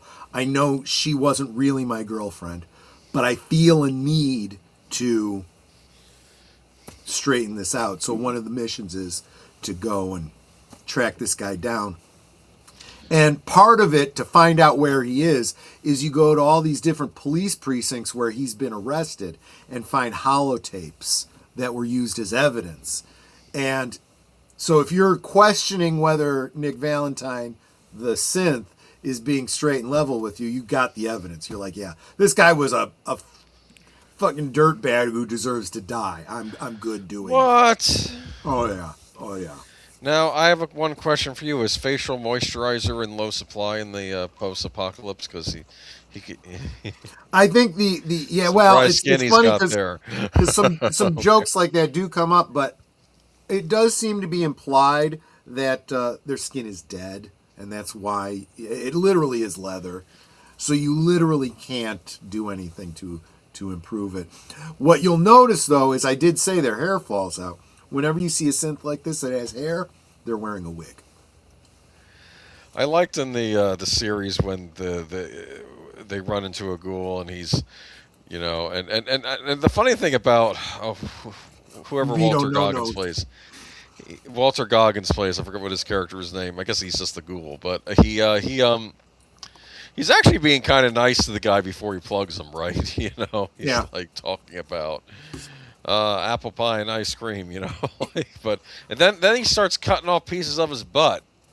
Gross. Remember that? Oh God! And he said it's for the journey because I guess he needs something to snack on. And then he's like, "Wait, why am I doing this?" And then he said, "Makes her do it." Remember? It was like... There's a scene in the Fallout TV show where the ghoul, the main one of the main characters, encounters another ghoul who is in the process of turning feral. Yeah, that was the one. See what I'm talking about? Yeah. Oh yeah, so you know exactly what I'm talking about. What's really rough about that scene? Okay, I didn't realize you were talking about the same scene. Yeah. What's really rough about that scene is that you're right. He was very nice to him, and it's partly because he's not killing the guy out of malice. He's more doing it out of mercy. Yes. And it comes off. I mean, whether it was intentional or not, it seems very obviously an echo of Mice and Men. You know, think of the bunny rabbits. You know, he did it. I think he was trying. He was actually being nice to him up until, and then he catches him. I think he does it while the guy is head turned and just does it. So, exactly. It's like he gets him talking, gets his mind off of what's going on, and then ends him as quickly and painlessly as possible. And then yes, I mean he's now a dead body, and you know. I need You the gotta- Yeah. I need exactly. the rump roast jerky for the road. As it By were. the way, one of the little lore twists is that that particular ghoul that we're talking about actually is that main character that you see, the Fallout boy giving the thumbs up. Yeah. And they give the whole origin that he Oh, I was the see. mascot. He was the mascot for Vault Tech, doing all the promos because he used to be an actor. And he, you know, was well respected, and he's the one that did the thumbs up that became caricaturized in all of their promotional materials. So Pip-Boy is this what is his name? Walter something or other? I forget what the character's name is, but the ghoul in The in ghoul. I know he was an actor before he became the ghoul. They do flashbacks, but yeah. Yeah. Let's see if I got. And more I forget here. the actor's name too, but he's been really great with the fans. I mean, he clearly doesn't know the lore as well as the gal that plays Lucy. Right. But Well, she's probably played the games because she's younger. She has. Yeah, She yeah. said they told me I didn't have to, but I'm enjoying this game. Yes. Oh, that's a great weapon. It's the minigun. You're able to use it just as a regular character, but they imply that it's so heavy you need to wear a power armor to use it. That's not really the case. The thing about it is this is a high-speed Gatling gun, and it overheats the way an old-fashioned Gatling gun absolutely would. So it takes a while to spin up. So if you start shooting, don't go off the hip. You need to have time before it starts spewing lead. And then once it does, it starts to overheat and it will shut down on you. So you got to be sparing. Just like with a real automatic rifle. You know, those things will blow up in your hand if you push them too hard. So you need to pert, and let it cool off. Don't blow off all your ammo. That's what she said. Absolutely true. Just another picture. I don't know. So this guy, let me move myself so I can get a good look at him. This could be the main character, or it could be one of the gunners. So, honey, you're saying don't have a complete and total orgasm? Right, exactly. It's possible to pick up the clothing from your enemies. So, you know, it's entirely possible a main character could pick up and use the armor from you know, the gunners that he's put down and stuff. The gunners being a paramilitary group. You need to just put them down. All right. And let's see if we got anything else here. Who's this dude? Cletus? What is his name? I can't remember his name. I just encountered him playing. This is the second playthrough, so it's the second time I've encountered And I him. can't figure out whether or not he wants to sell his dog. He shows up, and you start talking to him, and he wants to sell his dog. But he doesn't. It's very clear that he loves his dog, and it's only parting with her because he needs the money and can't afford to take care of her anymore. And it's actually really sweet. And you can you know, pay the caps and buy the dog, and then you can send the dog to any one of your settlements. The upside to that is it raises the happiness of your settlement, as you would expect a dog would. But he's kind of sad about having to do it, and you have to convince him that you'll give her a good home. Can you be a bad person in these games? Like, could you decide just to shoot this guy and say, "I'll just steal your dog and kill you"? Absolutely can. Wow. And a lot of people do it that way. There's mechanics for pickpocketing, for murder. I'll be honest with you. I start out playing as a 100% good guy, but there do come times where I go full Punisher, you know, and I just walk in, you know, like one of the Radiant quests that you get please, you gotta help me. My brother, sister, cousin, friend has been kidnapped and being held by these raiders, and they want me to pay, but I can't afford it. You are given the option to pay, but I never do. I'm like, don't worry, I'll take care of it. And I just walk in and just boom, boom, boom, before they even look up. I'm shooting them in the back of the head, and I'm just walking through and just killing each one of them before they even have a chance to say anything. Boom. What? Some of them before they even know it, because it's like, screw you. I'm sick of you raiding my towns, killing people, and kidnapping. You're just gonna die. This is frontier justice, and and I'm a soldier, and this is the Wild West. I hear Red Rocket, and I think of the Diner franchise. Yeah, that's why Netter and I got to stop here at Red Rocket, and Netter and I will both go, Red Rocket, yum. I like the burgers. They have good burgers there. So yeah, and that's one of the things I do when a Red Rocket happened. Well, there's really only one place that I know of where a Red Rocket, the whole Red Rocket is your potential what do you call it, sanctuary location or whatever, and I turn it into, as much as possible, I restore the Red Rocket, as it is, for fixing up power armor and stuff like that. But inside, I make it, so that it sells coffee and food and all that kind of stuff for the business aspect of it. So yeah, and in the future, what I might do is I might put tables out in place of where the coolant tanks are, so that people can sit and have a meal and whatnot. So yeah, that's the other thing. You can get Preston Garvey. I like him and I hate him. Is he Cowboy? What is he? He's just like Cowboy. So he's one of the he's the last of the Minutemen. He's okay. Like I said, you go into Concord and you end up rescuing these guys and sending them back to Sanctuary. This scene is taking place in Sanctuary. I can tell because that is one of the homes from Sanctuary. So you rescue him. He's one of the last survivors.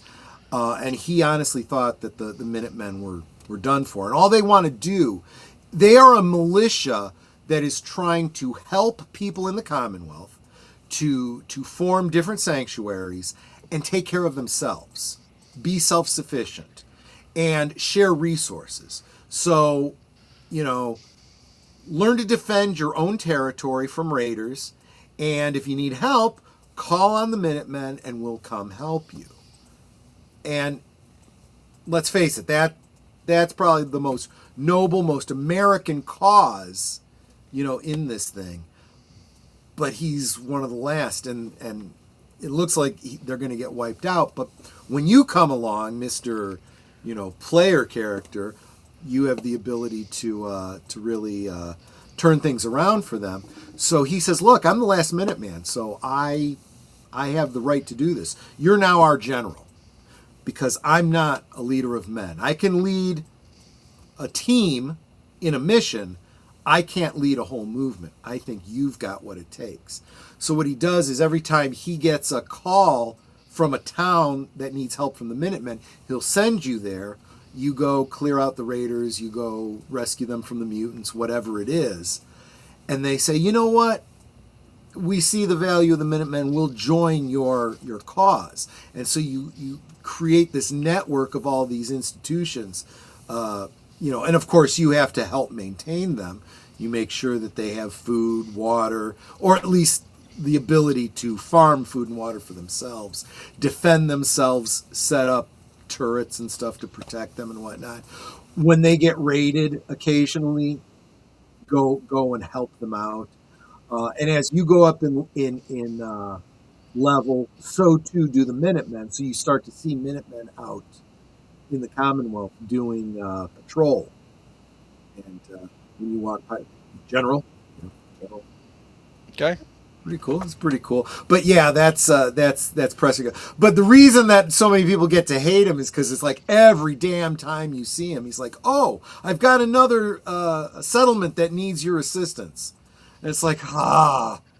So this is where the joke comes, and I said this to Netter. I'm like, the whole story is I'm out here trying to rescue my kidnapped son, and I've spent all my time building up settlements. You know, this kid's going to be a grandfather by the time I find him, which, no spoilers, but, you know, that's actually not as humorous as it might sound. But, yeah, there's little fuckers out there, you know, doing who knows what, and I'm still busy building this town and putting in wiring and planting crops. That's impressive. You get to build a town, though, huh? I mean, come on. You get to build a bunch of towns. You know, Sanctuary is kind of a cul-de-sac, you know, community, right? Like you would expect. But there's some bigger ones that you can do some things with. So, okay, now. Dialogue options, it looks like. You get to, well, wait a minute. First, we got to talk about the fan favorite companion, which is Piper Wright. Piper, by the way, and some people have speculated that this is just... And I think rightly so. This is just reuse of assets. Others have said there might be an implied story here that, you know, isn't clear. But Piper has the same, you know, character model as the wife, Nora, that is killed in the prologue. So it does seem like they're implying this is, if you're going to have a romance with a character, this is the one we think you should have the romance with. The best way I could describe Piper as a character, she's basically Lois Lane. She really is. She's a reporter. She's an investigative reporter. People, you know, think she's a little bit of a conspiracy theorist, but I mean, her name is Piper Wright. I mean, right, you know? But you know, and I think she functions as a really good companion, especially when you become the Silver Shroud. You know, there is during the Silver Shroud, one of the outfits you could pick up is a silver sequence dress that you can put her in, and she makes a perfect sidekick type character to the Silver Shroud. But totally impractical for fighting. Yeah, it is. When she's wearing high heels and a dress. But she's Piper, and she pulls it off pretty good. Piper Paraboo. Oh, wait, Piper is like Lois Lane. Yeah, exactly. So I absolutely. Okay. But yeah, so you do. This brings up a point that you brought up earlier, Boomer. These games that we're talking about here, I'm hoping we get to your game tonight. Well, I won't spend too much time on it. Yeah, but yeah. You're kind of getting the obsession here that I've had with this game. These are older games. These are not like current games. And so do you know when Fallout 4 came out? 2015. 2015. Yeah, that's A while ago. 15. This is 26, so that's what, 11 years? Yep. Is my math right? That's 11 years? I was surprised. I thought it was newer than that, but no, it's 2015. Yeah. So, and you were talking about how, you know, like Grand Theft and so forth have been waiting so long for new versions to come out.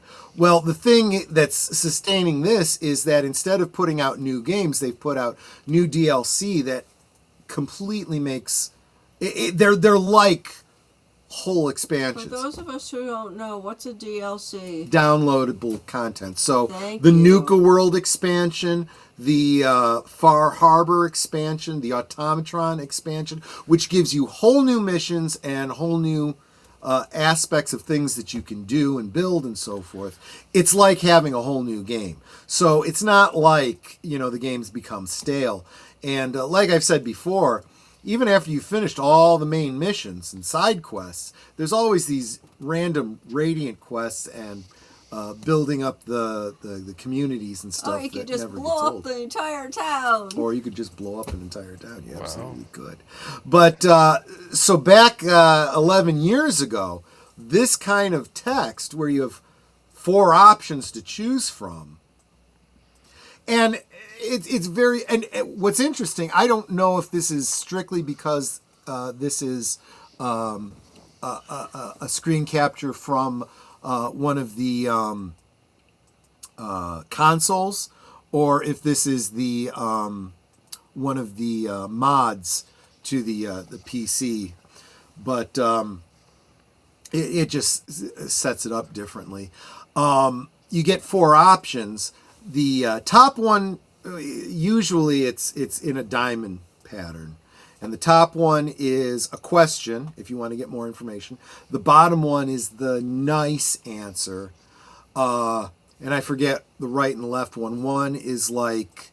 Sarcastic. One is sarcastic or rude, and the other is dismissive. And most people just down, do the nice one. There's sometimes you need more information, and every now and again, it's appropriate to be rude to some of these people. But yes, Piper is absolutely somebody that you can, let's just say, romance. There is there is nothing overt about, although the Irish girl does have some very blue language and suggestive lines. You don't actually see anything, but if you get to max affinity with any companion in a romantic way, you get that choice at the end. You can either flirt and become romantic, or you just be best friends, right? If you go the romance... Friends? Yeah. Well, right. Well, I mean, like, Preston Garvey, I really wasn't looking to enter into a romantic relationship with him. So, in other words, he's saying your character can be gay if you want to pursue a male-to-male Gives those relationship, options. I got you. female relationship. and it really doesn't change the fact that you could have played as a female as well. So, it makes it very much simpler. And in fact, the specific line from one of the developers from Bethesda was that most NPCs are main character sexual. So it doesn't matter what you are, they are open to being attracted to you, if that's how you choose to swing. But anyway, if you are in a romantic relationship with a companion and you've reached max affinity with them, and you stop to sleep for the night, when you wake up, you will find your companion in the bed with you, fully clothed, but in bed with you. And you will get a little notification that you have received the temporary perk of Love's Embrace, which gives you a bonus to your experience for the next however many hours. Sounds nice. I mean, although I could see, like, you look at your score and you're like, man, I'm just this far away from next level. Hey, come on, Piper, let's have sex. Now, I apparently need an experience bonus. This is an example of a mod someone created where you can punch the NPCs. Is that a mod? Because technically Maybe it isn't. You can do that in first person. I think this is just a screen capture of a regular unarmed combat in a third-person perspective, which you can switch into and out of in this game. I prefer to play first person only because it's very hard to see where the hell I'm going. I end up running in circles when I'm in third person. But sometimes you want to be in third person so you can see the outfit you're wearing, But Okay. Is everything okay? Yeah. Okay. I'm just a little dizzy and I want to lay down. Oh, fair enough. We'll be wrapping up soon. But We will. let's just The Legend of Zelda: Breath of the Wild. This is from 20. We have a futon down here about 10 feet from where Troy's sitting, so I was just Okay. going to kind of sit there and chill during the rest of the stream. Yeah, I'm not going to be I won't spend too much on it. This is my choice. I dust this thing off every now and then when I'm not in school, and I try to get back into it. And of course, I have to relearn things I've forgotten. Because, for instance, when I'm fighting these huge Cyclops-type beasts that I'm sure are not Cyclops, Centaur-type creatures, which I know are not Centaurs. They're probably something else in the game, but, you know. I don't remember all the lore. I'm basically stumbling my way through this game. Let's get into it. Okay, this is the Legend of Zelda Breath of the Wild, last big Nintendo release for the Wii U, and one of the launch titles for the original Nintendo Switch. Let's punch random people. I wish you could do this well, you can do this with the monsters. Well, what's funny about that is if you don't know what you're doing in a game, it's very possible to actually start beating somebody up when you totally don't intend to. Yes, exactly. Now, this game right here, the original Legend of Zelda, these old games are more like high fantasy type series. Right. More reminiscent of Tolkien, you know, where you have the Hylians, which are basically elves. And then you have other races in these games like these rockmen. And let me get into this. This game, though, I've talked about Ocarina of Time on this on these channels and it's the one Zelda game I've actually played, yeah. This game, I believe, chronologically, excuse me, yeah. takes place probably tens of thousands of years later. Wow. This is way in the future. This is, for instance, what you learn from this game is Hyrule had a high technology period, and then that kind of fell apart. Now they're still in a good period. They were in a good period before the big calamity happened. Let me get into the big calamity. Okay. So there's. Let me guess. It was your fault because of time travel. It wasn't your fault because of time travel, but people are still blaming you for what happened. Okay, not exactly. Okay. I'll get into it. So this is Link. This is the main hero of the series. His main color scheme in this new series, isn't the traditional green with the cap. It's a blue outfit. But like I said, I've unlocked through my little figurines. I've unlocked the old Zelda costumes, so I tend to wear those. Plus, I haven't found this shirt in the game yet, so. But there you go. He has an arrow. Notice how the arrow glows at the end. This is techno magic. It's kind of techno magic in the series. That's a good expression for it because they were able to figure out ways to kind of create technology that utilize magic. That's sort of what's going on here. Yeah. Hyrule has faced a force known as Calamity Ganon. The Ganon, of course, was the main villain in Ocarina of Time. He's been in other Zelda games. In this period, they just call it Calamity Ganon. I don't think they know the history. I know more about the early history of this thing than they do, I think, in this game. They just know that there's this force called Calamity Ganon that always creeped up, and there would always be the hero that would always stop it, which, of course, is Link. And you know, it's funny because I'm seeing a parallel between our two stories. You're playing someone from the past that has knowledge that the modern people are lacking. Well, yeah. Well, in this game, here's the deal with Zelda games. They typically don't have the knowledge because Zelda and Link are usually just reincarnated or their descendants or whatever. However, in this game, you do have knowledge of the past because you wake up in the game in a stupor and you've been cryogenically frozen for about 100 years. Okay. Another parallel. My gosh, it's like we're playing the same game. For all I know, this is their nod to Fallout. Maybe that's where they got the idea from. You come out, you have no memory of what happened, but you get kind of flashes every now and then during the game of what happened, and you run into this. You're just basically in your skivvies, you know, and you get like a wooden sword, and you have to go out into the world, and you run into this big like woodsman type guy, a hunter. And I go up to him and says, "What do I do?" And he says, "I'm not going to hold your hand. You go." And he basically tells you, "I'm not helping you. You got to figure it out." Yeah. So I have to go around and figure out. There are no people besides this woodsman around. I'm having to go forage for things. I have to find weapons, and I get killed a lot. I think I have to get. I think I had to get some things for the hunter, and he'd tell me more. And I had to like gather up this stuff. And I remember there's this one section where I go into this wintry area. It's very cold, and I'm going to freeze to death unless I go near a fire. And I eventually figured out if I light a torch, then I don't freeze to death when I walk. And I started doing that. And then the trouble is these things called bokoblins, which are basically goblins. Okay, it's Zelda for goblins. They come attacking you, and you go fight them and you kill them, but then your torch has gone out and you got to run back to the fire. And of course, someone around told me, why didn't you just make an elixir that gave you cold resistance? I didn't know how to do that yet. That's why. Anyway, but the thing is, anyway though. So and that brings us to the big difference in the way you and I game. I will get frustrated and go online and learn some kind of a secret or whatever, something that you could probably find out in terms of gameplay, but it'll take forever.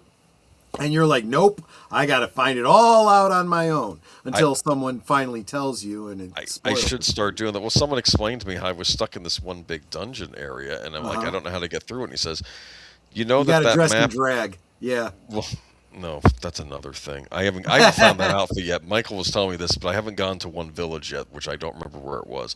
This is from the past. These are the 6 champions of Hyrule. Right. And you're one of them. That's yes, nice. and all the different races are represented here. We have the fish people, which I don't remember what their names is. The Gerudo, which is the race of people Ganon originally came from. So it's nice to know they're not all evil.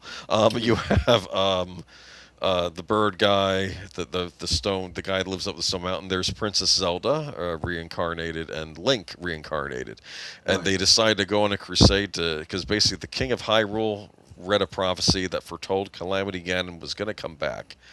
And he said, you know what we're going to do? We're going to dig up all the old technology, techno-magic robots that we used that our ancestors used to stop Calamity Ganon. He actually tried preparing for this because he actually believed the prophecy. Trouble was when Calamity Ganon showed up this time, Calamity Ganon actually took control of all the techno-magic robots and sent them to attack Hyrule. So the thing they were going to use for their defense actually ended up being their downfall. It's kind of tragic, actually. And did it function as like a Trojan horse? They bring them in for protection and they turn on them? Basically, that's what happened, I think. They didn't go into detail, but that's what happened. And, of course, they're the usual horrible creatures that Ganon sent in from whatever dimension. Calamity Ganon, I keep forgetting. They don't know what Calamity Ganon is. They just see it as an evil force. They don't realize it was once a person that was in this thing. But does Link know that? No. Link is you're in this game, you're gathering up information as the game goes along. And no, I don't think Link knows it because I think the trouble is that I don't think Link and Zelda get their ancestors' memories. Ganon always knows what's going on because Ganon is always Ganon. Ganon isn't reincarnated. When Ganon shows up again, it's his original thing. Except for Calamity Ganon, something went wrong and he became this force called Calamity Ganon. I think what happened was, I don't know what happened, to be honest with you. I read a spoiler where I think you run into, when you fight Calamity Ganon, you realize that what it is it's Ganon trying to reform into his classic self, but something went wrong. Do you understand? Gotcha. Anyway, this is the Temple of Time from the Ocarina of Time. Look, it's in ruins because Hyrule is in ruins.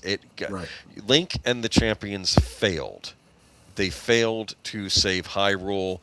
And the only thing that kept the entire world from getting destroyed or corrupted by all the evil forces, I think Princess Zelda is using her psychic powers to keep Calamity Ganon sort of at bay, but the world is a mess. Look at those ruins, see? Yep. So you go around exploring, and these are all the horrible creatures. You kill a bunch of them, then the blood moon rises again, and they all reappear again. So that's kind of like a respawn. But those are moblins, bokoblins. They're these lizard men. I don't remember what their names are. I hate the lizard men. I hate them all. These are disgusting creatures that I just want to kill. The neat thing is when they have these little hideouts that look like the skulls there, they might have like some gunpowder in there, and then they'll have like a hanging lamp, and I'll shoot the hanging lamp with my bow and arrow. It'll fall down, ignite the gunpowder, and explode them, and they get all upset. So you are of course racist. And yes, and I don't care. And phobic, and you're toxic, and because you discriminate against these hoblins or goblins or whatever they are, and they're not evil; they're just different from you. That's all they are. It's funny you mention that. How we have many different races in Hyrule, and they are very diverse, as you see here, but they get along. Yeah. Let me see. But there are also the evil races, like in Lord of the Rings. Exactly. Even the Gerudo are redeemed because they had one of theirs was a champion. But they're when was this game from? 2017. Is when it came out. 2017. So yeah, this isn't quite as old as Fallout, but so see again, I'm on the older game than you, but still, this is before everyone got oh you can't have an evil race. That's racist. You can't do that. I'm terrified what Nintendo would do now. I don't know, because maybe they'll go that route and just say, oh no, you can't do that in the future Zelda. This is, I think it's called a Hydrox or a Hinox. I think that's what it's called. It's basically a Cyclops, and you can shoot your bow and arrow at it. You got to get it in the eye, and he gets all disembarred, and then you go in to kill him. These things are tough. These are like mini bosses. Right. That's that centaur creature. I would get slaughtered by these guys each time until I realize, oh, I'm not wearing the armor I found. Because you get different things. But the thing is, if you wear armor, it makes it harder to climb mountains because you're heavier. Right, you're climbing every mountain. You know when you can't climb mountains is when it's raining and you slip and you basically have to wait for the rain to subside. You fall to your death. Sometimes. The game's pretty forgiving, though. It'll put you at your last save point. These are one of the worst things, and I've gotten pretty good at killing them, finally. These are what they call the Guardians. These are the things that turned on Hyrule. These are the machines made to protect Hyrule that have been corrupted by Calamity Ganon, and so they'll shoot lasers at you.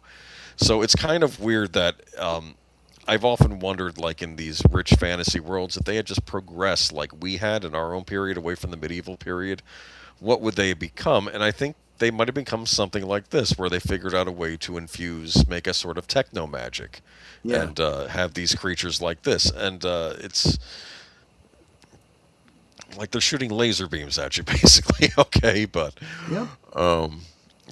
Let's see here. We got these are the other things, and I will be stealing that roast when they're done. You have to forage in this game for food, by the way. Right. You have to gather herbs. You have to gather mushrooms. Mushrooms are big. Fruits, vegetables. You can kill forest animals like goats and wolves. If wolves start circling you, I love those. I just throw a bomb at them and they blow up. And then as soon as they blow up, you get a nice choice cut of meat on the ground. That's exactly the way it is with Fallout. You get a nice choice of meat on the ground after you kill the creature. The problem is, though, that the creatures that you're scavenging are not the most appetizing to the player. Like I said, you got giant flies and cockroaches and rad scorpions and disgusting. Now you can gather up pieces from these horrible creatures you kill, like their guts are lying on the floor. You can gather up a lizard tail or something, and what you do is, Lizardo, that's what the lizard creatures are called. Right. And you can use those for elixirs and potions, but not for food. For regular cooking. But you got to actually, if you use different ingredients, you make different meals.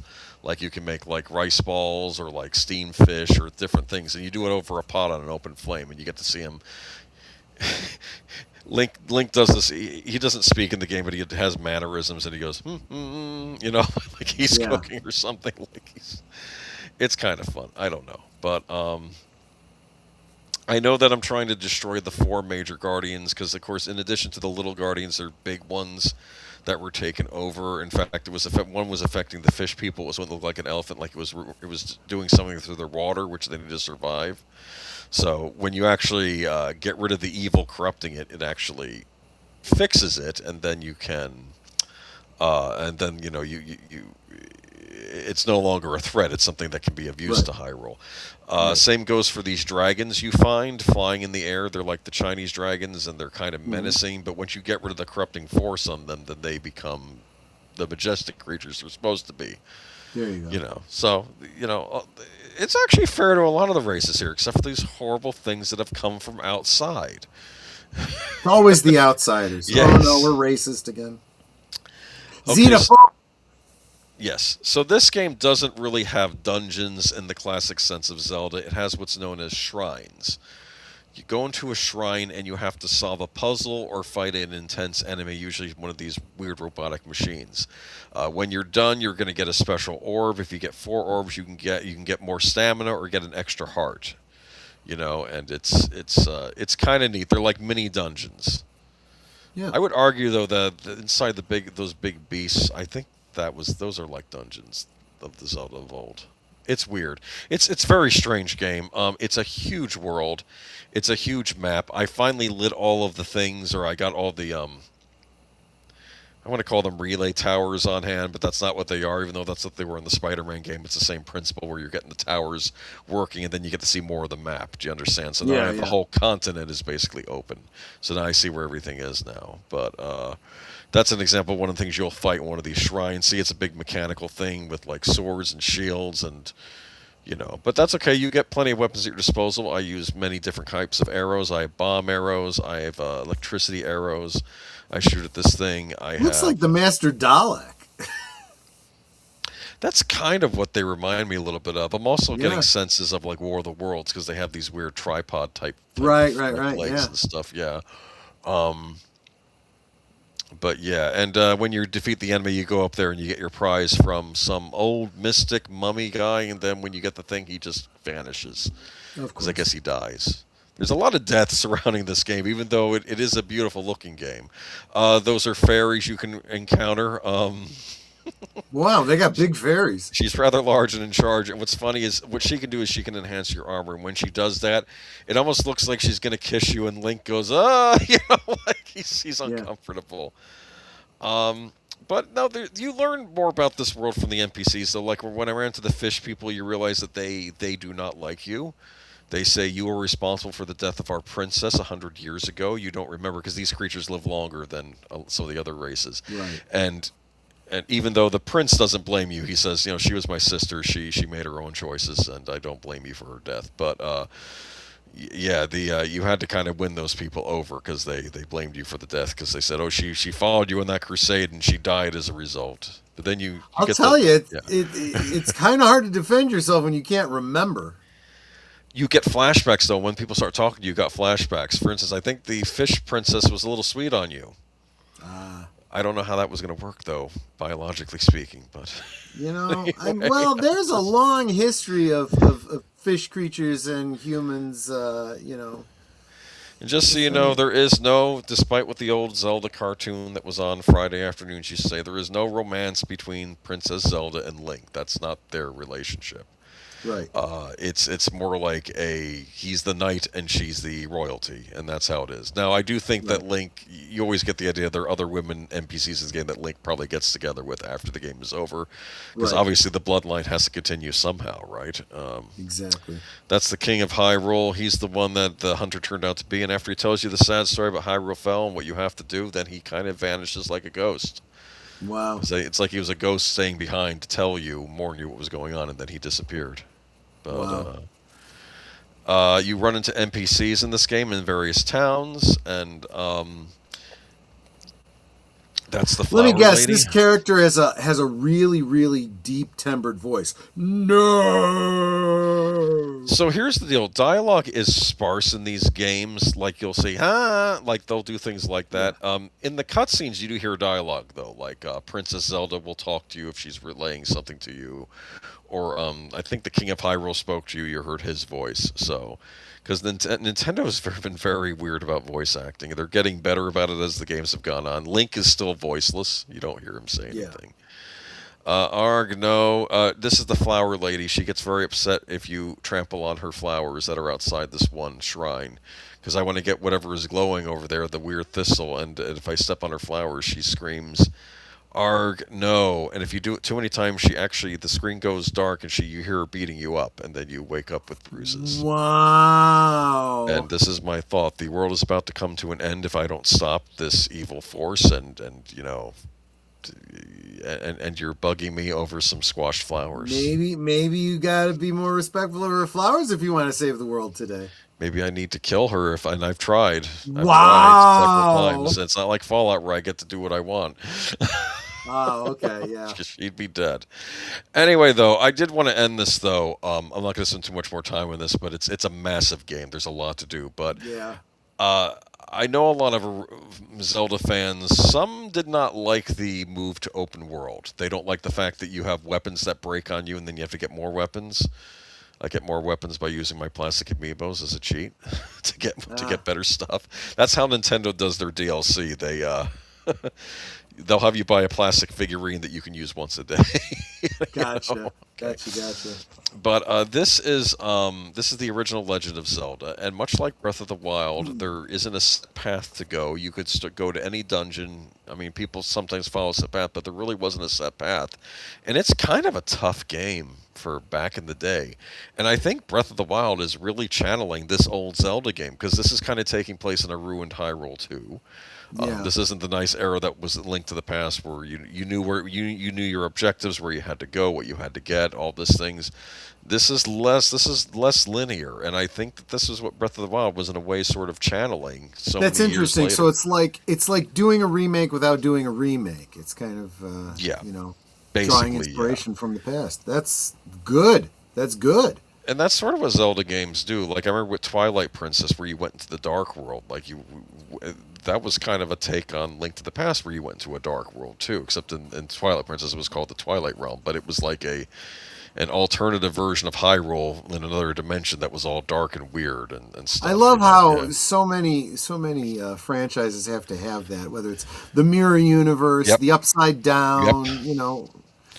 Zelda did Earth it too. 3 for Warner Brothers.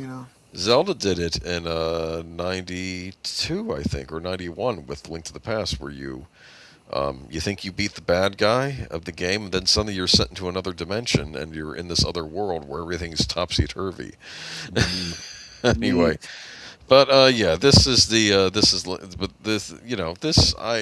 like it. There has been a sequel to this game called Legend of Zelda: Tears of the Kingdom. I have not played it yet because I want to beat the original.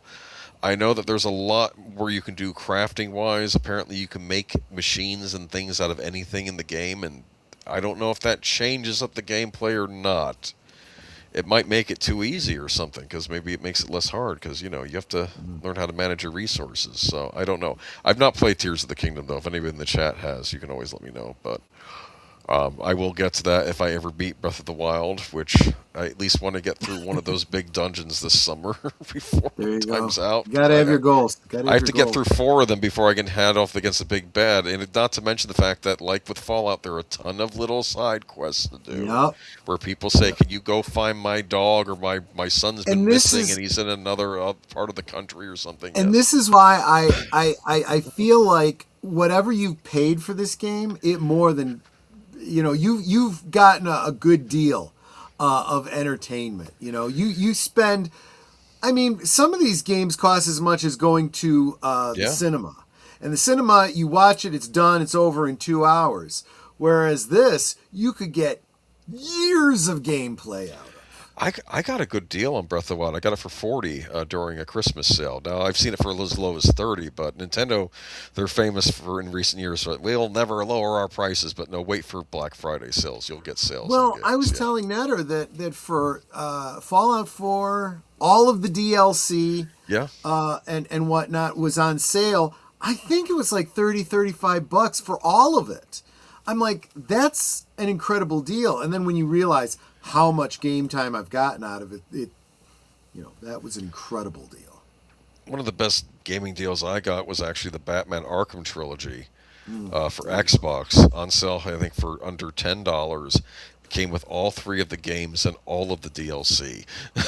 I was like, yes, please. I mean, it's all digital, but still for $10. Right. That's a good deal.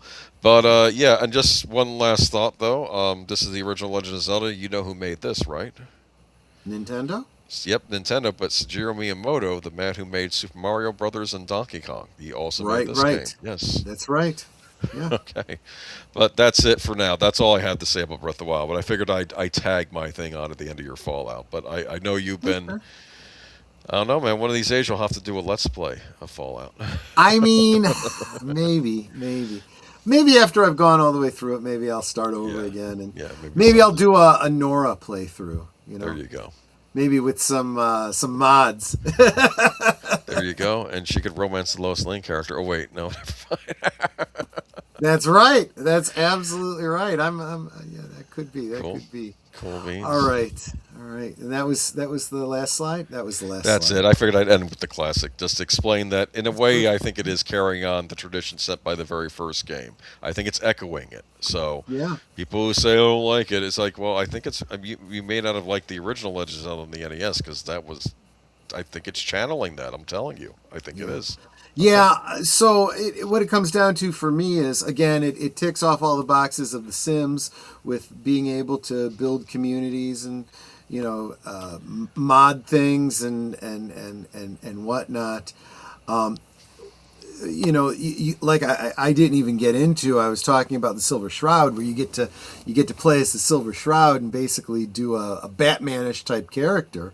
There's DLC where you could download an actual apartment that is like the Silver Shroud's sanctuary, where in the basement you've got like the secret lair and the place to build armor and stuff like that, and Cool. it's really neat. But the Silver Shroud was also a character kind of like in the Avengers, where you've got multiple characters. And when you are at Hubris Comics, you could pick up the costume for Grognak the Barbarian, which is clearly Conan the Very funny. Barbarian. And as you go around, you can pick up comic books of Grognak the Barbarian that gives you bonuses on your melee combat. So you could literally make yourself into Grognak the Barbarian fighting in this futuristic era. There's also a Like Thundar the Barbarian fighting. exactly. Yes. There is a character that is like a Flash Gordon type character, who is also on a TV show. And it turns out when you go to that studio, you can pick up his armor and power suit and so forth. And you find out that everybody was filming the show when the bombs dropped. So you end up having to kill the ghouls of the cast and crew of that show. And the final boss is that Flash Gordon character who, if you were reading all of the memos, was a complete scumbag. He was, oh yeah, he was like hashtag Me Tooing all the girls that worked on the show. Of course. Thought who the hell he was and wanted more money. And he was so pissed off about his sidekick, who was a monkey, that the monkey got this big dressing room because he needed a gym and whatnot. He's like, I need a gym. I need to stay in shape. Oh, that's funny. So when you end up killing him, the glowing ghoul, it's like, good, die, you MFer. So you get all of these different characters that you can portray if you so choose. There is aliens that you can encounter. Aliens are real. The Zatans. And you can pick up their weapons and discover their lore. There's actually an alien abduction separate download that you can end up on their ship and fight your way out of it. And you can even use their ship to blow up San Francisco if you want to. There is a It's lot. like destroy all humans. Yeah, exactly. There is a lot of Lovecraft references. There's what's it called? A quarry that you can go into where you have to clear out all the raiders. But in the deeper levels, you start having flash hallucinations from a previous time where a bunch of cultists were in there doing these rituals. And there's this one section that's filled with water. If you dive into it, you can find some loot. And at the very bottom of it is like just a little eye of a giant statue. Really creepy stuff. Yeah, some good stuff. And there's an insane asylum where you can rescue a guy who's even older than you. He's from the 1800s. He was in the Middle East, and he found a crown that gave him psychic powers and tapped into the otherworldly old ones. Was the crown made out of a special metal, not of this earth or something? Yeah, something like that. Yes. But he is being they use his family traps him in this insane asylum with a dampening field that dampens his powers, and they are extracting his blood to be immortal. And you end up in the situation: do you free the possibly crazy demigod guy? And side with him against his vampiric evil family, it's. But if you side with him, he'll give you the serum to keep you alive. That's an and idea. Make you immortal. Yeah. So it's very interesting stuff, but also some very, very creepy stuff. Limitless stories here, guys. So I could literally go on all night, and I think I'll stop now. Yes. Because you got to get to work tomorrow. So. I do have to get up in the morning to serve the public. Tomorrow is the watch party on Netter's channel. Hanging up, and then Sunday, of course, Geeky Geezers. We're going to be saying goodbye to Marsha Lucas. That's a tough one. That's going to be a big one. Yeah, we'll talk a bit about her. And also the Lost Boys is apparently... Got a musical. Everything's becoming a musical. That one I think could be a musical, though. That's why I'm saying. If they do a lot of 80s music, a lot of that... That's what I think they're going to do, yeah. Broody pseudo-punk type stuff, that could be good. Yeah. Could be good. Yeah. But we'll talk about it more tomorrow. Cool. All right. Any last thoughts, any last words, Boomer, before we wrap it up? Nothing. Just remember, it's not a waste of time because you're learning how to problem solve, and you can take that into the real world. That's exactly these games. right. That's a great way of justifying the time we're wasting on these games. Plus, it relaxes you. Speaking of being relaxed, I think that screaming orgasm really relaxed Netter, because I think she's pretty much out. Okay. So let her be. Man. And I'll just say thank you all so much for hanging out with me and starting your weekend off right with Last Call. I super appreciate it. I appreciate every single one of you, and that's why I always want you to take care of yourselves, be healthy as you can be. Hydrate, because it prevents the headaches and helps you flush out all the bad stuff. Drink responsibly, because that's the opposite of staying hydrated. We'll get this, very last moment. Lady Miss dropped a farty fox, so let's honor that. Yes. Shimmy left, shimmy right, farty fox is dancing tonight. Hearts go popping out his bum, wiggle, wiggle, here they come. Come. Cute as can be with a fluffy tail sway, spreading love in the silliest way. Farty fox, you're the best. Boop, boop, boop, you're simply the cutest mess. There you go. We had to get one in tonight. Have a nice farty fox weekend. Yes. Lynn Green is just about caught up as we're getting to the end. And just as Enigma Cyberverse is coming back, he comes back to the farty fox. So there you go. There you go, my friends. So anyway, have a great one. We will see you on the next one, which of course is Retro Cinema tomorrow on Netter's Network. And take care of yourself, and see you on the next one. Bye, everybody. Bye. Where's my closing credits? I know I've got them around here somewhere. Let me know if you want me to do it. Do you see the closing credits over there? Hold on, let me drag down. Should be outro. Got it. Outro. Good night, ladies. Good night, sir. Hit it, sweetheart.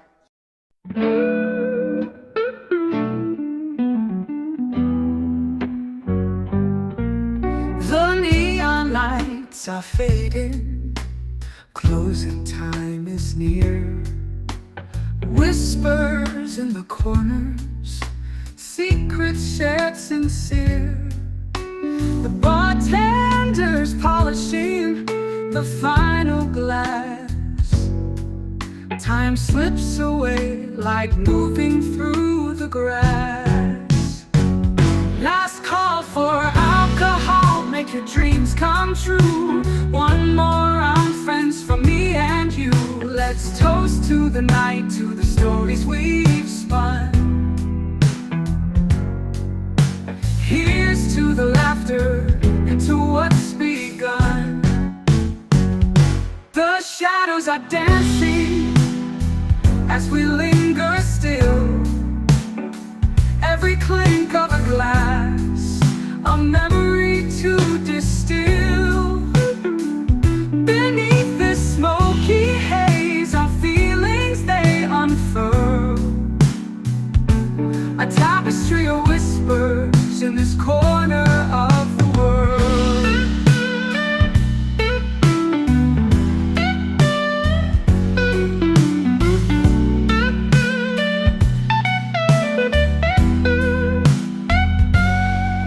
The jukebox serenades us with a final tune, crooning to the lonely and the lovers under the moon. With every soft note, the end draws ever near.